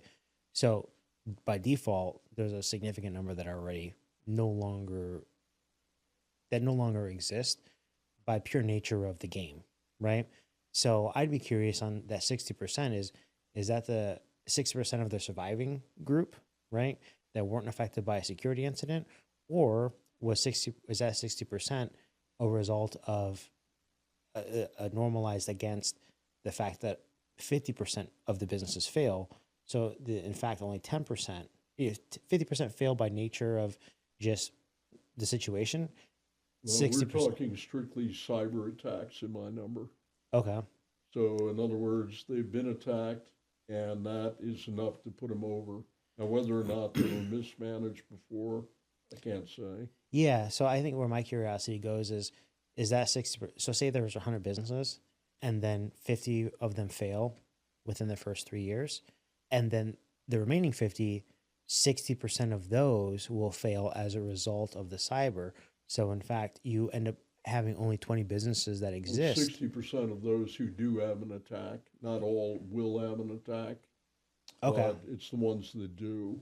So once they're attacked, it's the failure to recover. Okay. Well, I guess it's enough to put them over the edge. Yeah, I think it's almost my mind, like a pandemic, right? Yeah, it spreads. Bang. I don't know. I just think in my mind, the assumption is everyone will be attacked, right? Or at least that's what marketing at all the major companies is, not if but when. My assumption is everybody is going to be attacked. No ifs, ands, or buts. Yeah. So then if that's the case, and that's the assumption, then in a set of 100 businesses, half of them fail by nature of just that's business. And then of that, 60% of those that remain that assumably are all attacked, right? Now you're missing another 30. So out of 100 businesses, 20 will, and again, this is kind of anecdotal, but assuming that 50 at the first number is correct, you only have 20 businesses that survive both incidents, one being a cyber attack and the other one just being outlasting the others, right? So I think my curiosity is, where does that 60% kick in? Is it of the whole, like the aggregate of the 100, or is it of the remaining that exist? Depends where they would be at the point in time they were attacked. So it could be a company. You never know if the first week in business will be the week you're attacked. Right? Yeah, I guess, right? It's like... So, I mean, if you're in that, what caused you to fail? Prior proper planning prevents poor performance. Oh, the 7 Ps? Military saying. A little bit of different vernacular, but same saying. Yeah, I think is it 7 Ps is what it's called. Yeah. Proper planning prevents poor performance. That's the military version. Where's the 7th one? Prior planning. Prior proper. Oh, planning. Okay. Prior proper planning prevents piss poor performance. 7 Ps. That's it, 7 Ps. Okay, so and that's that's officers candidate school. If you're going through, that's the first thing you learn. Okay. And then the other thing you learn is with the first sign of attack, adapt. Mm-hmm. In other words, you have the plan, something changed. Okay, let's modify. Yeah, I think that's just, I guess, table stakes for a lot of things, right? It's like if you see something happening, you adapt. Like if you see an avalanche, you run. Like you don't sit there and wait to see if it's going to make it to you. When you take a look in the state of Arizona, most of our economic growth is out of small business. That's another thing to consider. Mm-hmm. Yes, we have some mega corporations, but many of the corporations are smaller businesses. Yeah. So those are an economic engine you can't ignore. And if people take certain hygiene steps, like multi-factor authentication, other changing of passwords, using strong passwords, again, getting back to the basics. What we see a lot, even with AI now coming into the equation, Mm-hmm. is where you get in trouble is if you forget the fundamentals. So we have to get back to the basics, make sure the foundation is strong, and then build on it. Yeah, I think as long as your password isn't 1 through 6 or QWERTY, is that how you say it? QWERTY 123. I think the number one password that gets hacked is like 1 through 6 or 1 through 7, and just people just 4 fingers across Or the twice. word password being your password. Or admin, right? Or using the default password with a device Or spelling as opposed to password. changing the username. Mm-hmm. Yeah, I've seen. Well, I guess I haven't seen a lot of it, but I've come across where stories where people talk about the different types of things, multi-factor and all that fun stuff. 2-factor, which to me just is a multi-factor, I guess. It's just 2 instead of 3, whatever. But When we worked with the governor to create the recommendations from the Arizona cybersecurity team, I co-chaired that with the then Chief Information Security Officer. And we had a guiding North Star that was very simple. Make it more expensive for the enemy to attack. So consequently, if in the state of Arizona we're raising the bar to make it more expensive, mm-hmm. they're going to attack somewhere else. You're always going to take the softest target, ideally. Yeah. And it's like having ADT or any other security company protecting your home. They see the security sign in your yard, not in your neighbor's. Which one are they going to go after? Well, hopefully, if they're smart, they're looking for cameras, because a camera does much more collection than someone with a sign, right? Because you could assume that both have a system, but if one has a record of the events, then you're less likely to get caught if on the one that doesn't. So, criminal mind here thinking out loud, I would just assume both. It's almost like if you're playing blackjack, you assume the dealer has a 10 that's hidden. You just assume the worst. It also depends on your own knowledge, right? If it says ADT and you know how to get through it, easy. That's why I have ADT on my lawn, but that's not the system I use. Oh, okay. So if somebody is trying to hack in, think it's an ADT system, they're in the wrong domain. They walk up to the wrong tree. They're barking up the wrong tree. So disinformation can be a weapon as well. Yeah, almost like a honeypot, right? There you go. You just kind of throw out these honeypots within your environment, and you make it easy to get to, and then you. I mean, I guess you lose that asset or whatever, but it was a fabricated one to begin with, right? Well, it was disinformation to begin with. You wanted them to get it because it would help you immensely if they did. And yeah. Plus, you'd essentially trigger an alarm knowing that they were in there. Yeah, you create like a false, essentially, you just get their track, right? So one question that I have is, earlier you said the state of Arizona gets hit with 8 million a month, right? Attacks. North of that, yes. So before, but then just recently you said, or more recently you said, you make it more expensive to attack the state, right? In this raising the bar initiative.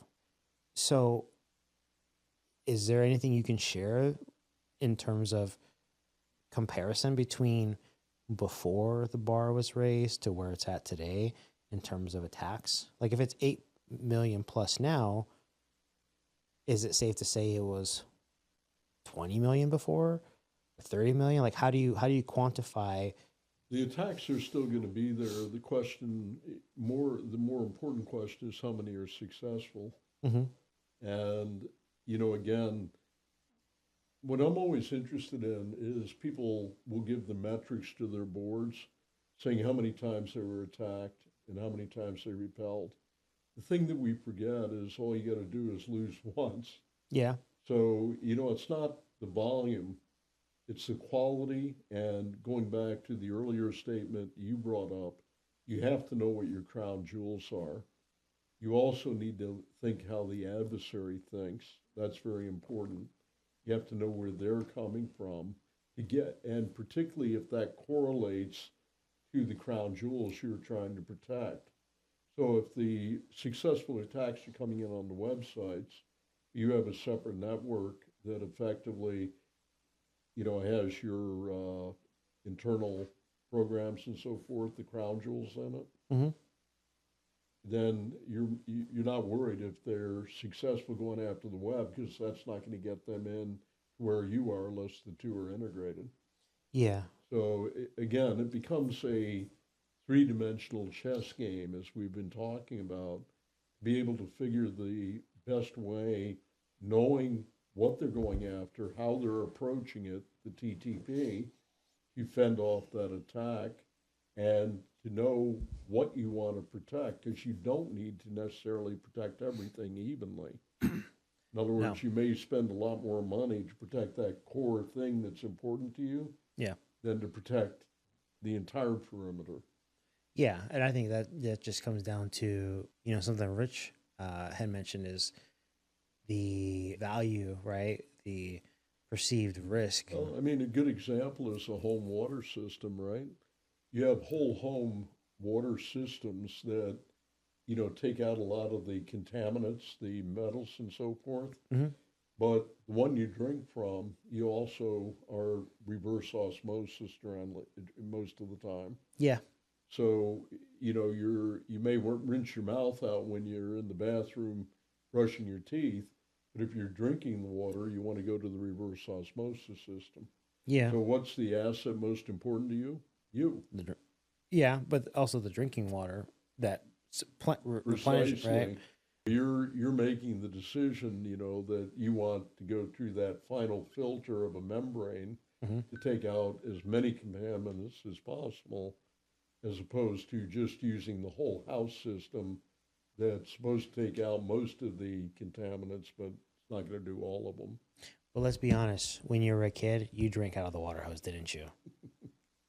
And then look at the other side. Now you've just taken all the minerals out, so now your body's short of minerals. Therefore, you're back at Costco buying those vitamins. Yeah, one of my theories is, or maybe not theories, but something I've always often wondered is if two separate businesses are essentially kind of benefiting one another, where, it's like you sell the water filtration system, but you have a stake in a pill company or a mineral company, like a multivitamin company, and it's like you're it's creating the demand. yeah, you're almost like hedging on both sides. It's like playing like a roulette, betting on red and black, and having a green out there too. It's like you're going to win no matter what, because you're going to sell this, they're going to need, or you're going to sell this filtration system, then they're going to need the vitamins, so then you're going to buy the vitamins, and if you have that supply there, then you're good, right? So what I'm taking away from this is you don't want to allow a windshield company to also own a rock company.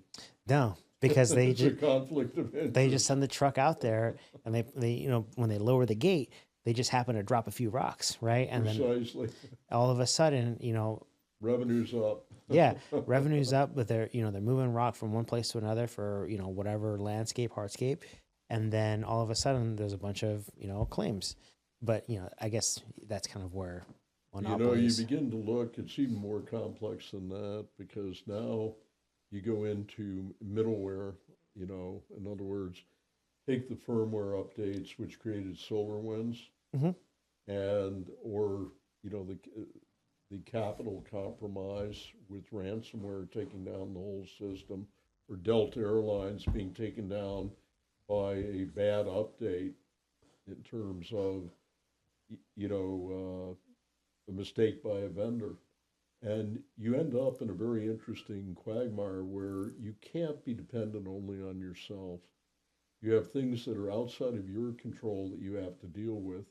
That gets into the strategies of segmentation and micro-segmentation, so on and so forth. Most of our members, we have discussions on this. Maybe they're at the leaders are 5 years into 10 years of actually getting it fully deployed. Yeah. So it's very complex and becomes increasingly so. So now you add AI or machine learning to the mix, and that's an acceleration factor. So it's no different than the fundamental things that you needed to protect and effectively the controls you have in place to do so. But it's an acceleration of that because you can take a certain attack that's shared and that can be morphed very, very quickly. Yeah. And as a result, it accelerates the whole process. Yeah. Yeah. I think I've heard something that Ryan mentioned on a podcast or at some point I'd heard him say this, and it's that, AI can be used to throw out, and again, I'm kind of paraphrasing what he said, but it can be used in a way to kind of put forth a higher volume at scale, whereas a person couldn't do that, right? So if you have a person behind a machine that can create some sort of script that can push out 1,000 emails a second, or a person without that same tool that can only do maybe 10 a second, obviously these are anecdotal again, but the idea is that you get volume. And a lot of times, even more than that, they can use the AI to mine information from social media, other things. Mm-hmm. Oh, personalize it, yeah. So consequently, you can target the victim more closely with more relevant information. Mm-hmm. It's going to either entice them or give them confidence that this is real. It's not a phishing email. Yeah, That's an right. example. And I think even in what he was talking about was you find less grammatical errors, right? You see more personalization. And there's even tools out there right now that exist where you put in a person's name. I believe the company is called Clay, and they create these tables. And these tables go out and scrape the internet, they scrape LinkedIn, they scrape everything about the person, the entity for that matter, and they find out where they went to school, when they graduated, who their family is, all these things that are publicly available just by nature of posting, in a social world or a socially online world, maybe is a better way to think of it. And so you have all this information, and you can actually go through and select the information that you want. So that gives you credibility in tailoring the information. It's very easy to orchestrate and automate that to target people and be much more effective in your hit rate. Yeah. And, so here's a really good example, and this hasn't happened to me, but so this goes to my point, though, in defending.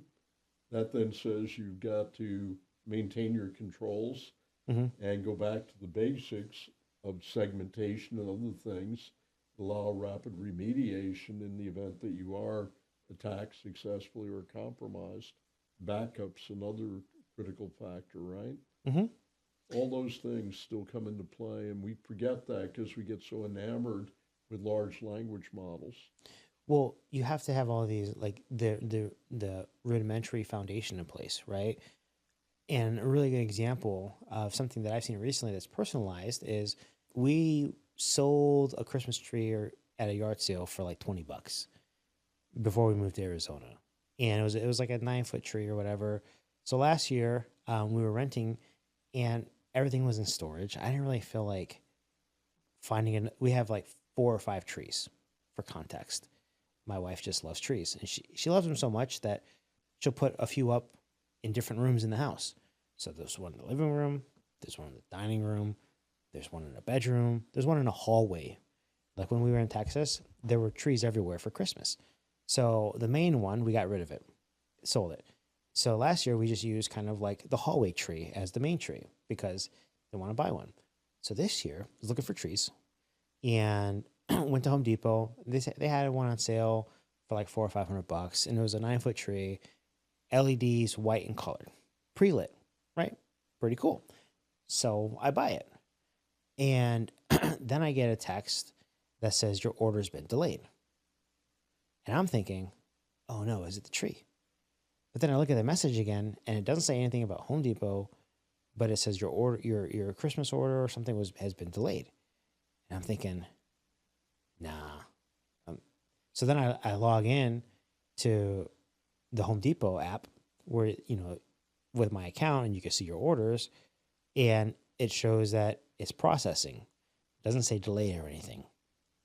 And then a few days later, I get a text that says, your Home Depot Christmas tree, I have to pull it to be exact, 9-foot model number, boom, is slightly delayed. It's like, oh, that's very specific. Precisely. That's what they begin to target, because they're able to get the information. And, again, whenever you have a large number of consumer records, take a bigger one than Home Depot, though. By the way, I was part of the Target attack. My wife was buying suntan oil for me from Target that day. Mm-hmm. But if you go to the bigger things, we recently had the Social Security Administration. Oh, yeah. They had an outsourced company compromised. It was like 8 million people, right? Or 80. Which one was it? 80. It was 80. Okay, I knew it was a lot. Okay. So 80 million people. No, actually, it's more than 80. I want to say, yeah, it was 80 million. That's correct on that one. Okay. And that was a bad breach. The OPM breach, back in, when was OPM? I think that was 2015.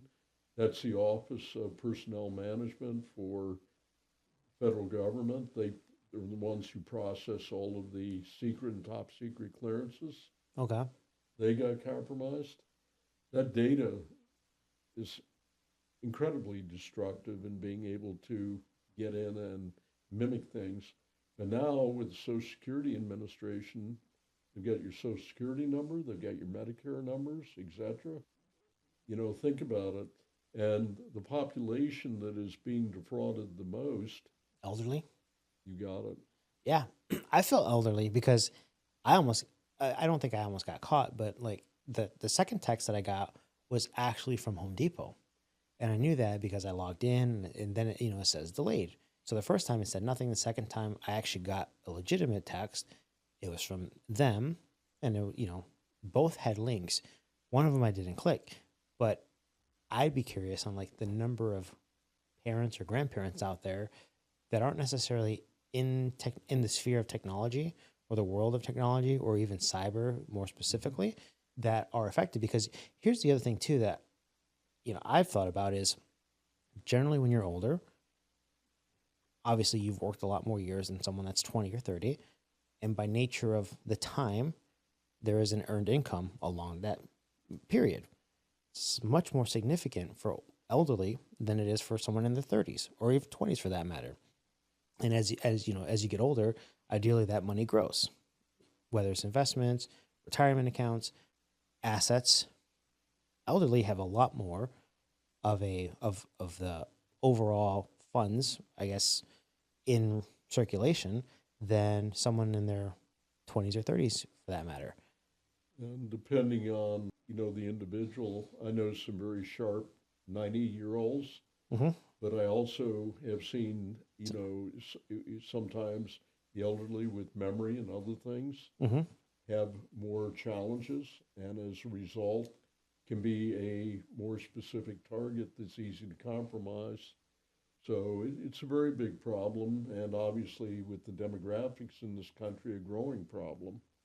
Yeah, and the fact that if you get someone that's more, we'll say elderly, that has a higher potential of assets, all it takes is one. You get one person, and you realistically could open yourself up to a few $1 million in payments or defraud or like some sort of extortion, if you will. But all you need is one person with a significant, collection of assets to their name that just clicked on the wrong thing. Make it worthwhile. Yeah, it is. It reminds me of a conversation I had with a previous guest around business email compromise. It's the amount of money that companies or threat actors make through BEC relative to ransomware is two worlds of difference by orders of magnitude. And I was never aware of that prior to, him coming in. There was a shift about 2 years ago to the BECs Hmm. from ransomware alone, but I mean, the BECs took the limelight simply because of the magnitude. Yeah, and it's because it's a lot easier to compromise a person through email than it is to break down a segmented network or get in for that matter, right? So look at the deep fakes in that context, Hmm. and in a very short period of time, you can create some incredible deep fakes, and it only takes 8 seconds of the voice of the person to do it. Yeah, that's why whenever I get calls from random numbers, I don't pick up and I don't say anything. If I happen to pick up and it's like I can tell it's not an actual person there, I'll either just hang up, but it's never a yes no. It's just me sitting there. And eventually you'll find out it's a robot and just hang up. And of course, these are usually by mistake. You pick up because you're But thinking you it's are someone else. right. AI definitely accelerates the ability to mine information, and the information that Amazon, Google, many others have, that have gone through the middle marketers. It's everywhere. I mean, Yeah, that's and I mean, once the genie's out of the box, you can't push him back in. no. So that gets back to the hand you're dealt. You need to play it, because I always go with the assumption they know my social security number, etc. Yeah, it's almost like you expect the worst, right? Yeah, I don't know where I fall in line on that, but I hope that not everyone has it. I don't even know where my social security card is. I mean, I don't even know I don't even know where my card's at. But yeah, whenever the forms, I still don't understand why businesses have that form of they always ask for your date of birth. They always ask for these personal identifying. PPI. Yeah, right. And then socials on there. Like, would it be hard to just in some way create like an anonymous layer on people's information so that way, because here's the thing, and maybe here's an interesting thought is when you share that information, you are under you have the understanding that it's safe, but time and time again have proven that your personal information is never 100% safe regardless of the entity that you give it to. Governments get hacked, healthcare companies get hacked.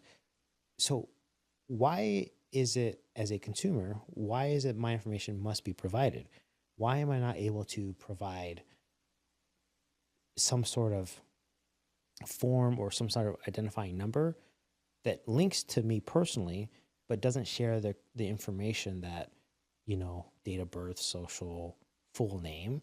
Like, why isn't there something in place that makes it more of an anonymous sort of information sharing? Convenience.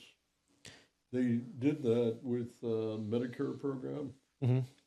I used to work, I was the CIO on the clinical side at Stanford at one point, so we dealt with this all the time. Okay. And essentially, they, with Medicare, gave you a Medicare number instead of using your Social Security number, which in the 60s, when Medicare was founded, they used the Social Security number up for As your many, number? many years. Was your account number? And then Oh they my give gosh. you another number. Okay. Okay, so now the Social Security database is breached again. So, the bottom line is that information's out there. So whether it's one number or another number, let's say it's biometrics. What are biometrics? It's just a computer algorithm. Yeah. Well. It's a computer formula that says, here's your DNA, right?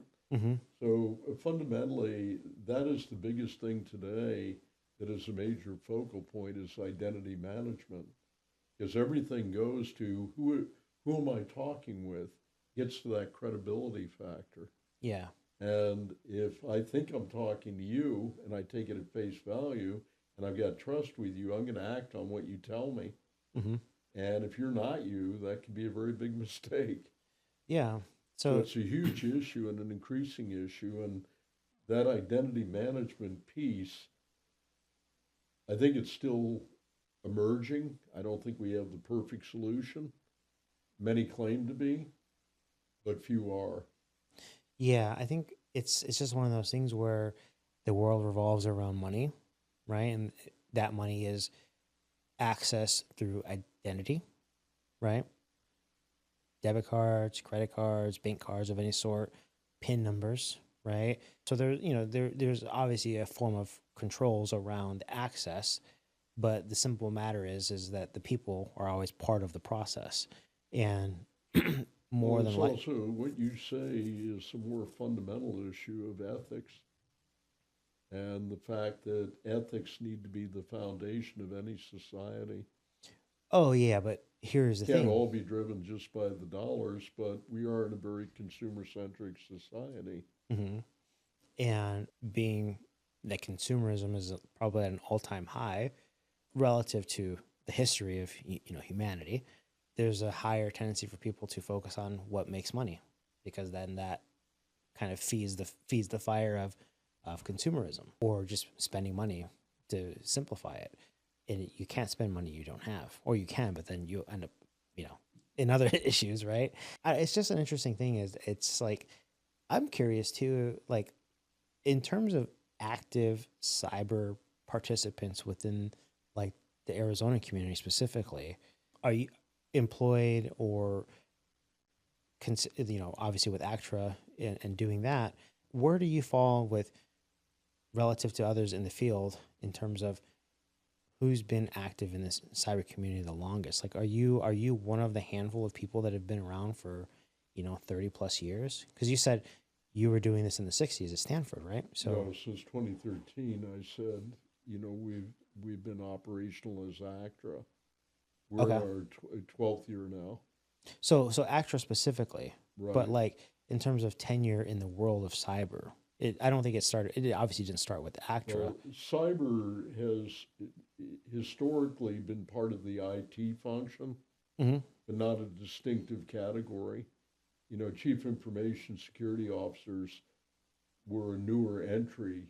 Chief information officers were around a long while, but example, we didn't have a chief information security officer No. necessarily at Stanford. So again, it's a changing view of cyber and the importance of it. Hmm. Just as now you have chief AI officers.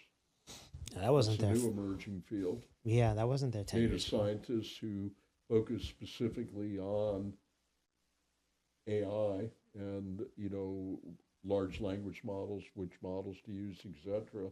Right now, a lot of the focus is on large language, but there are obviously other applications of AI as well. Hmm. Yeah, I mean, it's a whole new world, right? Whole new world. It's a new frontier, which is interesting because being that it's a whole new world, like, what are your thoughts on securing it? On just anything AI specific? Like, if it's so I new. think the adversaries will continue to have the advantage with AI Hmm. to their benefit, even though you can use AI for defense. The challenge is, again, asymmetric warfare. You have to do everything right, whereas they only have to find one mistake you made. Hmm. And the problem with the volume of attacks and everything else we see everywhere, just take a look at your own email at the end of a week and see how many times you've been phished. You end up in a situation where you become complacent, and the complacency can be a tremendous weapon against you. Hmm. And that gets to the point of not getting burned out, being able to use automation to segregate the wheat from the chaff, to make sense of what's important versus what's not, to avoid false positives. But AI, everything else, again, you can't take out everything can't be solved with technology today. I don't know that it ever will be. And that's where you try to lighten the load to free up the time for the critical thinking. And that's the professionals and the analysts that are critical today. Yeah. So when you were describing, the asymmetrical warfare, something that I thought about was when you look at it from one to one, how do you beat a network? You have another network, right? So with ACTRA, you have this broad network in all time zones, and with shared information, presumably anonymous, right? shared information. What happens when the threat actors do the same? Because They already do. they do. Of course, they collaborate. They work with one another. Nation states will hire criminal activities or criminal organizations to engage in activities. Cartels will do the same thing. So, So I mean, there's already a network of networks, and they don't have the same barriers to communications as long as it's in their self-interest, right? So, example, earlier this year, we had a big takedown by the FBI internationally of what was called Lockbit 3. oh, okay. Yeah, And last month, was last month, the month before, resurged. The largest number of attacks we saw were Lockbit 3. So the yeah. point is, remember I said you can't cut the head Head of the off, yeah. dragon off? So you take down the network, and it's amazing how they can morph and reemerge. Now, they may use the same name, they may change the name, but the players are very adaptable. And that's the network piece that's already there, and that's what we're trying to counter. Okay. So that's why you need the network to defeat the network, because they're already doing it. Yeah, I guess in my mind, maybe I was thinking like a cartel of multiple nation states, right? Because like cartel kind of refers to, you know, like distinct entities coming together, functioning as one, right?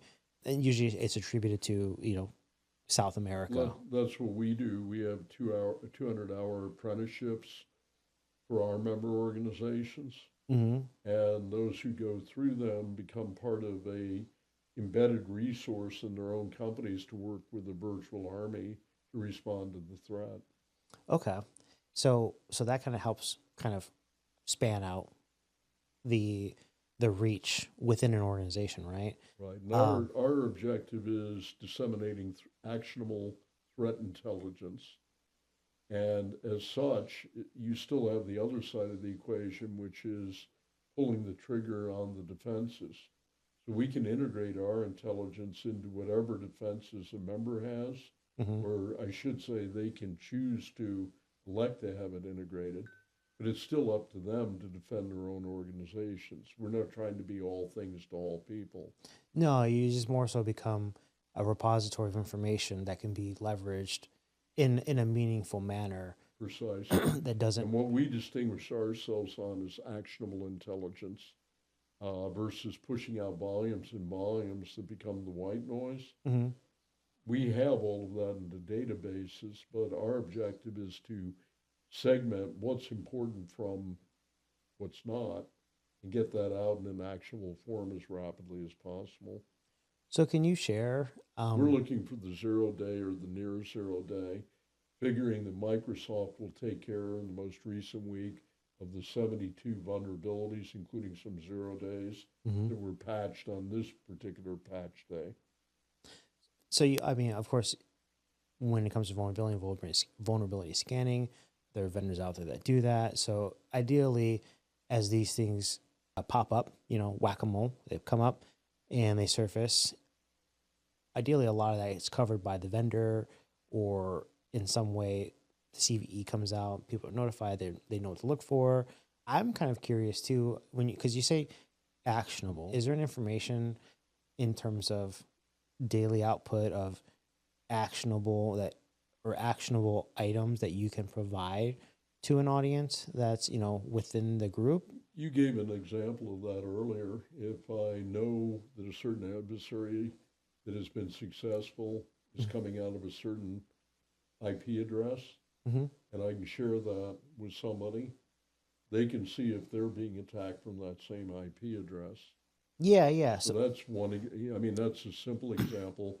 But our objective is using what's called the diamond model Okay. to get ahead of the attack, to go from being reactive to proactive. Now, if you give me information how they attacked you and I take steps to block that IP address on my networks, that's being proactive. But if I can effectively identify the tactics, techniques, and procedures they used against you, then I can predict, if I know that this particular adversary is attacking me, what their likely next steps are going to be, Yeah, without because even necessarily knowing if it's cozy bear or crazy bear or whatever part of the bear family or the pandas it is. hmm Effectively, it becomes a decision on being able to predict what the adversary is going to do without even necessarily knowing the name of the adversary. yeah, That's what law enforcement worries about, the name, hmm because that's who they want to go after. That's the bad guy. If I'm being attacked, I want to protect my premise. I don't need to know the name of the bad guy. I just need to know that how? I need to protect them proactively as possible. Yeah, because you could essentially do some sort of, we'll say, I'm not sure what the proper term is, but I would imagine like investigative work on looking at the movement, right, within your network. And if you can Lateral movement. yeah, Yeah. like so you say you look at the lateral movement and you say, oh, started here, went here, hit here, moved there, right? East, west, or whatever, you can then definitively say this is their not roadmap, but this is like their process. They start here and they move and jump, and this is what I can expect, right? And then once you have that, that is the actionable information where you say, look, they started over here and it went here. So then people can say, okay, well, let me start looking over here or look along the chain and break the chain because much like the MITRE framework, the attack framework, you have these different stops, right? Like 13 or 14 different spots along the chain. And if you break it in the middle, you prevent the second half from being It's affected. called the kill chain. Yeah, yeah, okay. And Northrop is the one who put it in place originally. And it begins with social engineering. In other words, going out, taking a look at all of the sites, all of the data that's available on the internet, getting hmm to know you, utilizing that information to target, then effectively to create a package that's weaponized, hmm then to figure out how to deploy that package. Yep. Not everybody uses, the Amazon drones to deliver the packages yet. hmm So they have to deliver the package. They get a foothold. Once they get the foothold, then they spread out. Then, when they're at the place they want to be, they pull the trigger, set off the package, and hopefully collect the bounty. In breaking up that kill chain, you want to do it at the earliest phase possible because that gives you the opportunity to stop it before it starts early in the stage. hmm And the later you go, the closer they are to successfully compromising that crown jewel potentially. So you want to interrupt the kill chain. That's what ACTRA is all about. Okay. So essentially, but the actual information is kind of when and where and how, not necessarily who, but essentially it gives people access to information of tendencies, if you will, right? Because now if you when you see you have to understand the threat actor, you don't necessarily care what they eat for lunch. You don't not at that level. What you care to understand is how they operate and the process that they take. Because a lot of times they're just rinsing and repeating, right? They have a framework that was successful and they're just trying it in a different group. And if they were successful in, say, Florida, and maybe there's no one in Florida that's part of ACTRA, they might turn their sights to Arizona and do the same thing, right? This is why we track campaigns. Campaigns are utilizing the same tactics, techniques, and procedures Okay. to do it on a very broad scale. So it also happens not only geographically, but within sectors. Okay. I can see that. So, in other words, finance is very heavily hit because that's where the money is. And there's a lot Healthcare of is very heavily hit because patient information is worth a lot. The K through 12, young school, because if you want identity theft, what better place to get it than from a child? a bunch of kids. Yeah. So, I mean, the whole thing is based around that. And if you can see the campaign that's going on, you're going to be able to understand what their next likely step is. hmm So our threat intelligence platforms are designed to do that, but you have to utilize them in order to do it. Yeah. So if you see something coming in, you want to identify it. We have mechanisms that allow you to submit that with or without attribution. It allows you to get that information, integrate it with your own defense systems, all under your control, and deciding what you want to bring in or not Mm-hmm. in terms of response. But I think, I don't, you haven't really touched on this, but I think it's part of it too, is it allows for improvement because my assumption is healthcare and finance and these different verticals obviously have a lot of compliance requirements, right? And if there is a Trojan horse, or maybe the Trojan horse is the wrong word, but if there is a point of insertion for a financial vertical, right, it's very likely that multiple financial institutions within the vertical have similar compliance measurements in place. And by nature, they may be susceptible to the same sort of attack, right? So when you find one, you essentially find one, but you heal the others.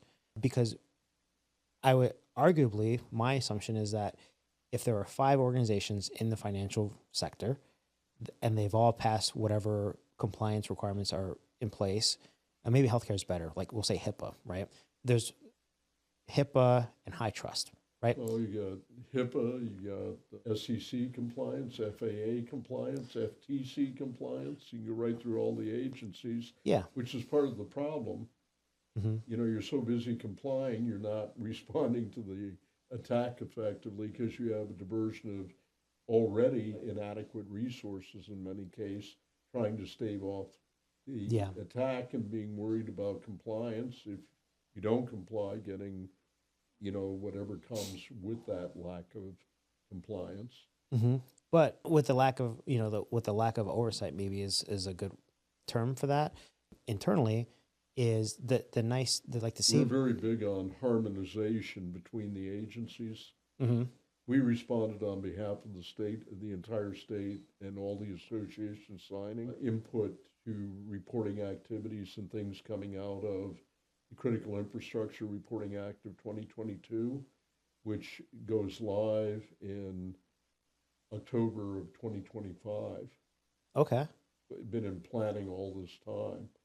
And the key is, if I'm a healthcare organization, HIPAA compliant, if I'm a public organization, SEC compliant, if I'm a financial organization, FinCEN compliant, and banking compliant, and so on and so forth, all of a sudden you have so many things to comply with. Now, that's not even taking into account if you're operating internationally.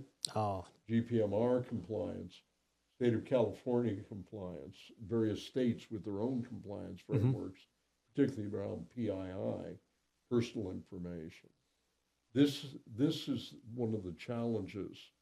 You have to be nimble to be able to respond effectively, not saying that compliance doesn't have a place, but what we see is if they are attacking within finance, for example, it can be an early warning indicator of utilizing the same tools across the horizontal.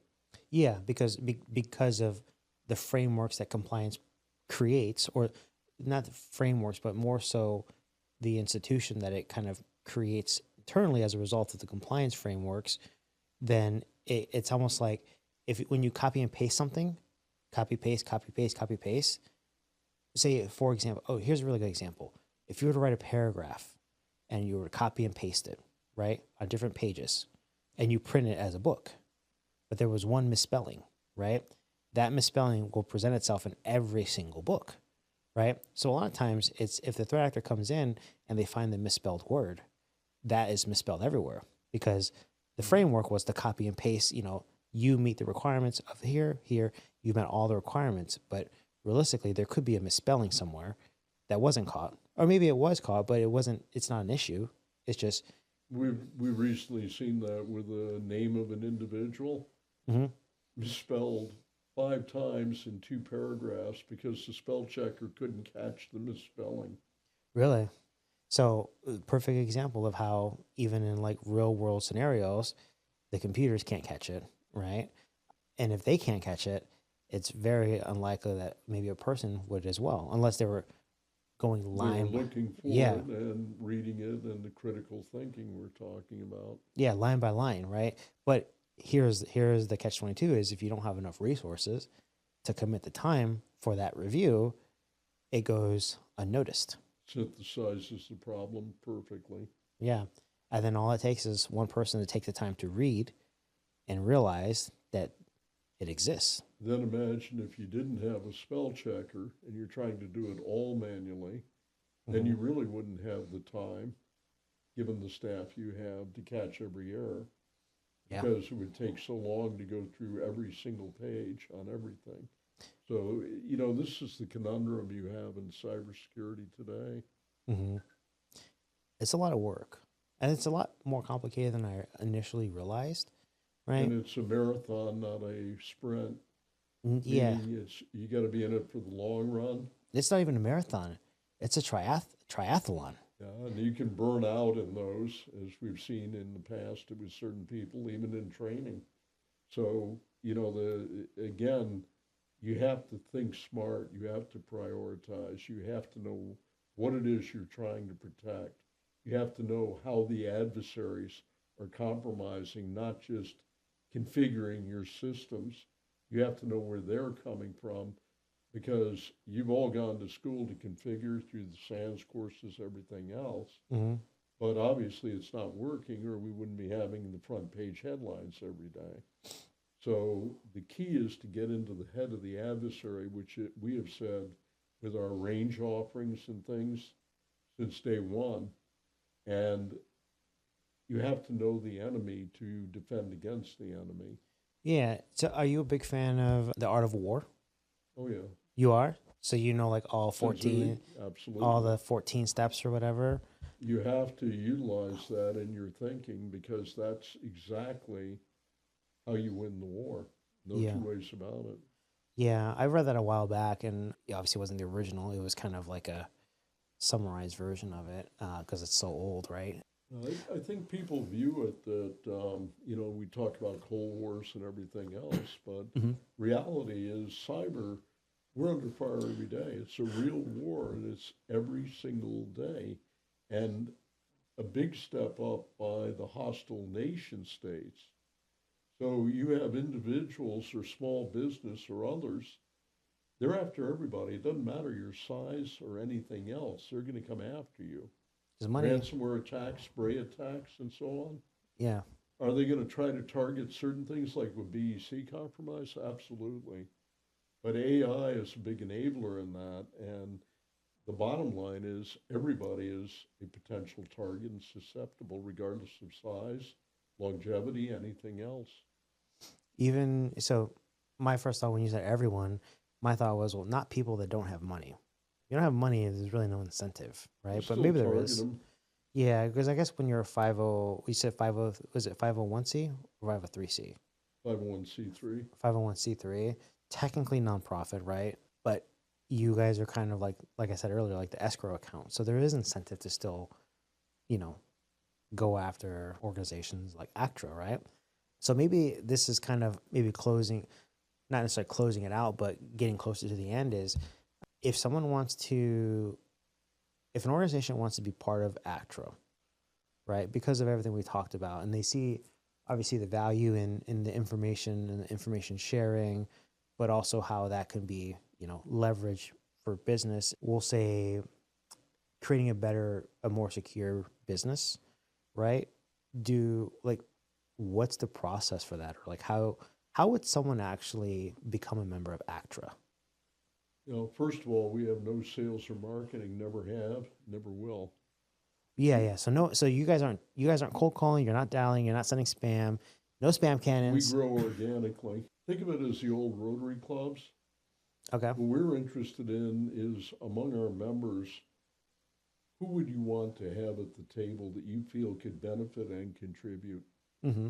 That's the best form of growth. The other thing is turnover. We have a Okay. lot of turnover in the field, and as people turn over, they will go to a new company and know they want to continue to be part of ACTRA. Mm-hmm. And same with promotions. The bottom line is that as people are changing jobs and so on. We have, I think our record, I think we have one person who's been in 6 companies, and every time he's moved, we maintained the existing company and added the new one. So he's your best sales guy. This is sort of, but the point being, we want to make the network available to everybody who needs it that can benefit from it. But our particular focus is critical infrastructure, key resource. Okay. And that's because you have a camaraderie that emerges out of that with common view of them being very key attack vectors for nation states, other sophisticated actors. You also have to be, as you pointed out earlier, at a certain maturity, because if you don't have your defenses in order and don't have time to utilize the threat intelligence and integrate it, it's not useful. It's no value. So we always want to make sure there's value, of those coming in and they can benefit from it. And that's usually created, quite frankly, by our members talking to others. And then we'll get an inquiry. We're happy to have a conversation. Our membership, InfraGard, is individuals. FBI, private sector outreach, that's individuals. We are organizations only. But within that, we have multiple touch points that are vetted so that we know they're reliable. And those touch points become, the beneficiaries directly and indirectly of being their organization, being a member. And then they can utilize that information within their organization based on whatever restrictions the owner of the information share places on it. Okay, as far as like... So the bottom line is, like anything else, if we see somebody that's interested, we're happy to have a conversation. Okay. So if anyone's interested, they can reach out to you directly as the president. Because there's no salespeople, right? So it's either... Go to www.actraz.org and reach out to us. You know what I'm going to have you do? I'm going to have you look into that camera and tell people what they can do. And then maybe we'll cut that out.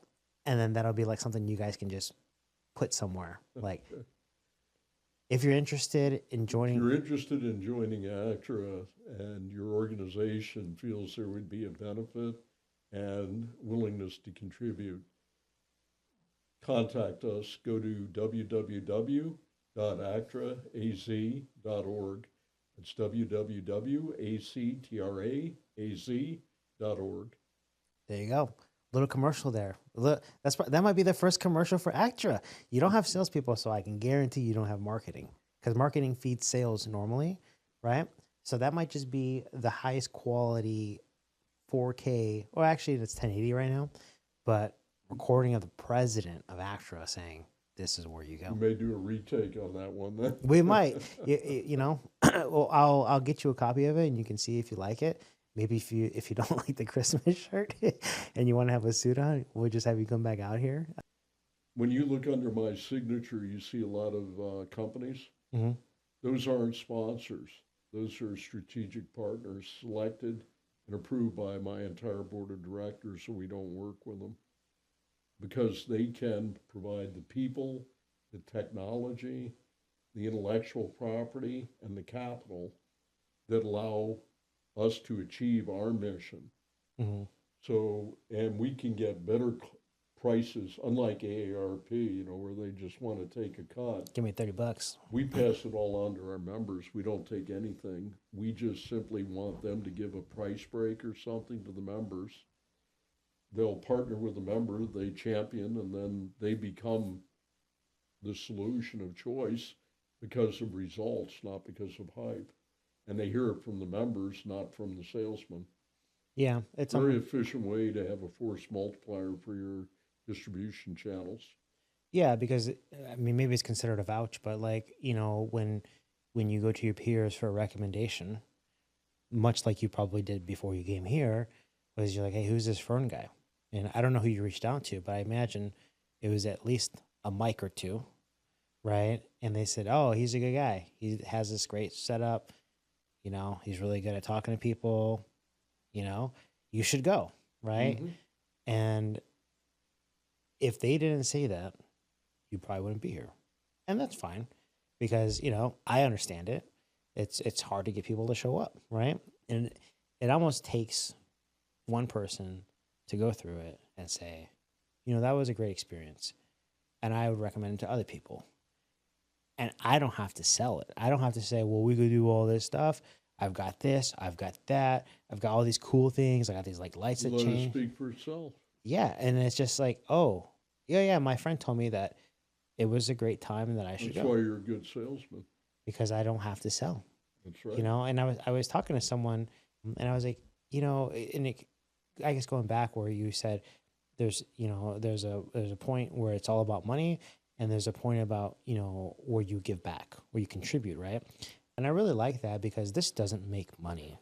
Like, if anything, it costs way more than it makes, and it makes nothing. So you You're can, helping.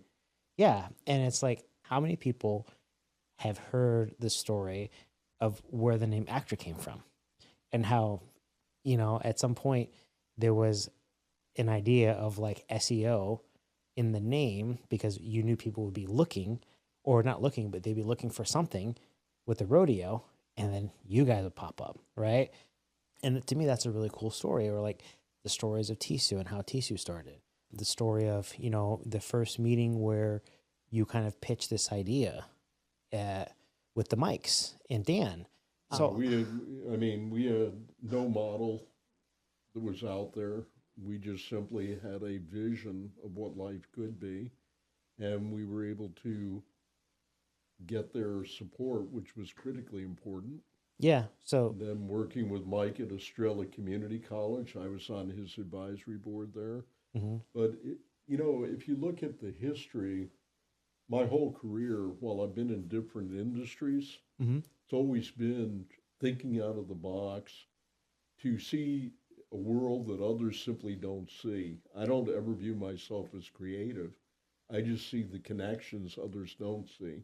Yeah, and I think there's a little bit of crazy there too, Yeah, just a little you're bit. willing to take the risk because you believe in it.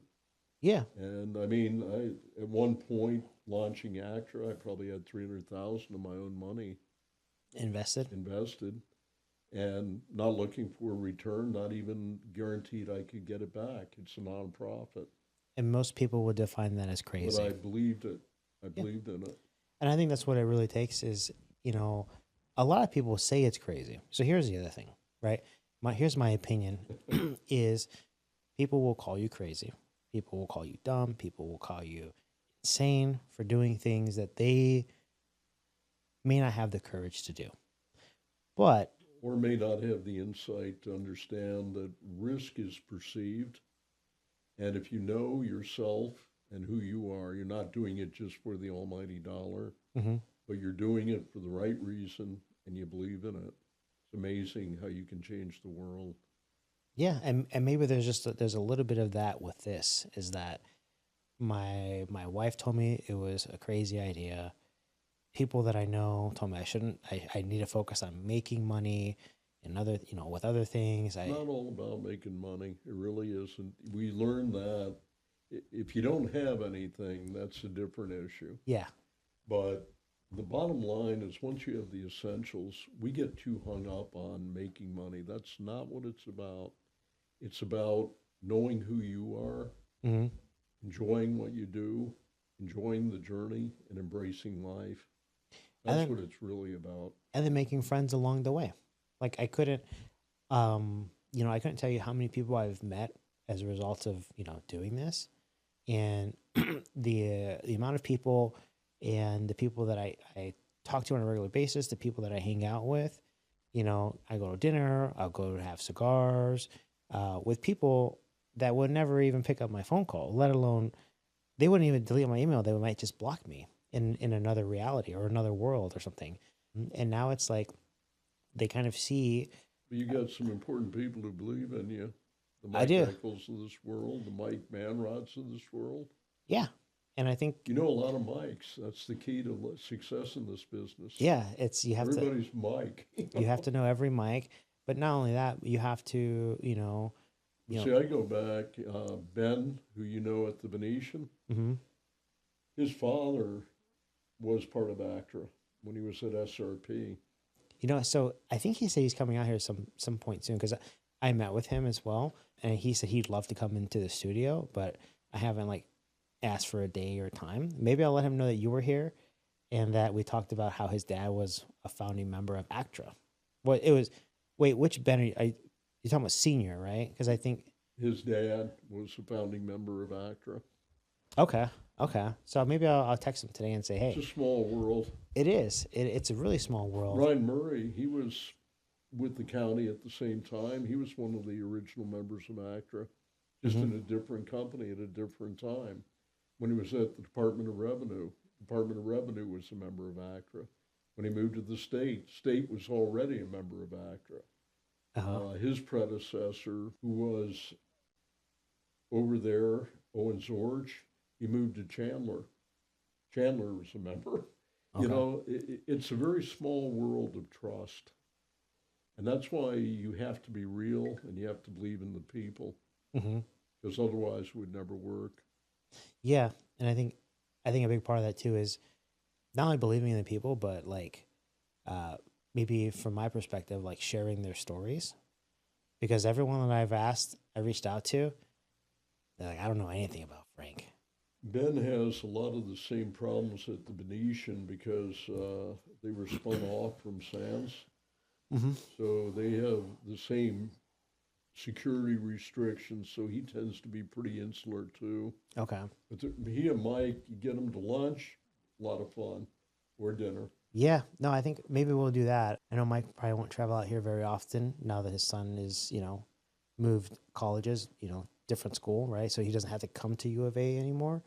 But that's, I texted Mike earlier today about all you can fly pass because we were talking about how, his biggest issue now is not maybe not biggest issue, but with his son changing schools, how he's going to travel to the games. And, traveling from Vegas to Reno is a long drive. And I jokingly said, hey, I know of a podcast that you could listen to that might be fun while you're driving. But last night I just happened to come across this and I sent it to him. And he's like, this is amazing because it's a one set price and you can fly anywhere you want out of Vegas on Frontier for like $400 a year or $400 for a season.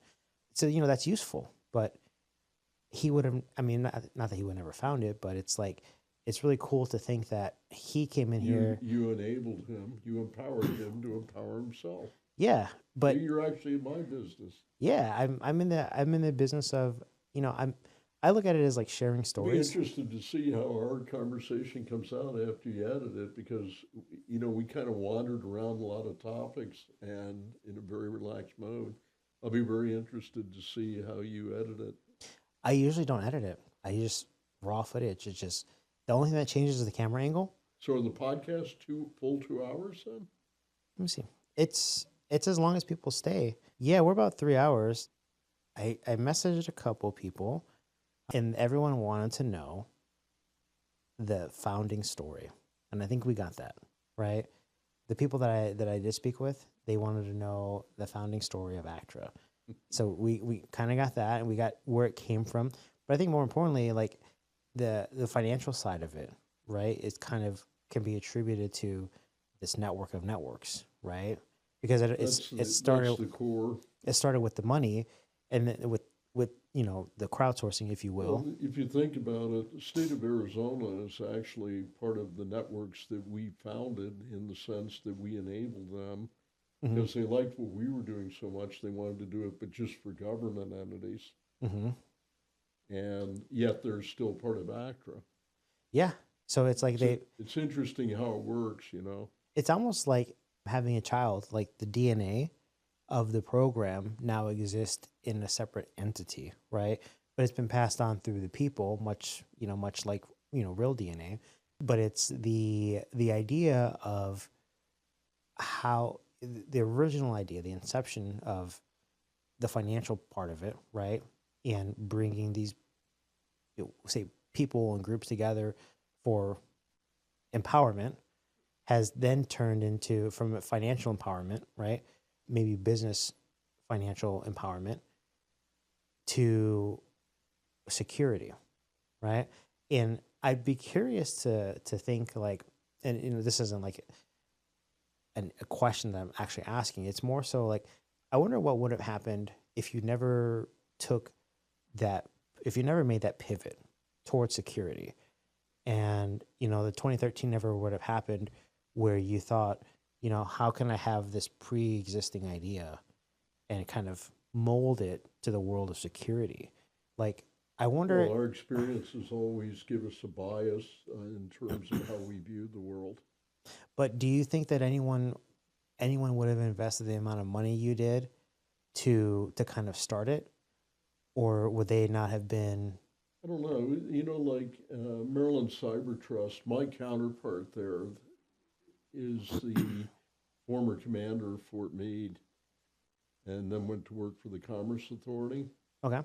And I thought to myself, we kind of give him a complete template. We want it to be uniquely Maryland. Mm-hmm. And like 2019, I went before the commission created by the Secretary of State in the state of Maryland. And they endorsed the idea, which was then done by private sector. So, I mean, very unusual way to get there. And look at the lead time it took them. Now, the pandemic contributed to that. Yeah.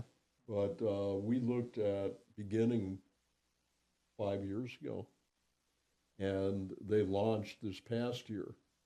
So, you take a look at it, and each community is different, and it's the culture, the people that make it different, the relationships that make a difference. When we worked in Northeast Ohio, they wanted private sector only. When we worked in Wisconsin, that was heavily driven by National Guard. Okay. So each one has a distinct personality. Problem with the federal government, they want a template that says one size fits all. It doesn't, because people are different. Leadership styles are different. And even geographically, you need to adapt. Like people are different even from different regions of the U.S., right? That's why a lot of times with elections you see red and blue all over, right? Well, Maryland is very parochial. Okay. They tend to be very insular, and so I was amazed when we were able to go forward in Maryland, because it's incredible that they're adapting their own version and taking off and doing it well. Yeah, but I think so. This reminds me of almost like raising kids, right? You can tell someone what to do, or you can guide them and show them and expect that they'll make the right decision. And I think a lot of ways there's a lot of ways to get to the right place, and it differs by who you are.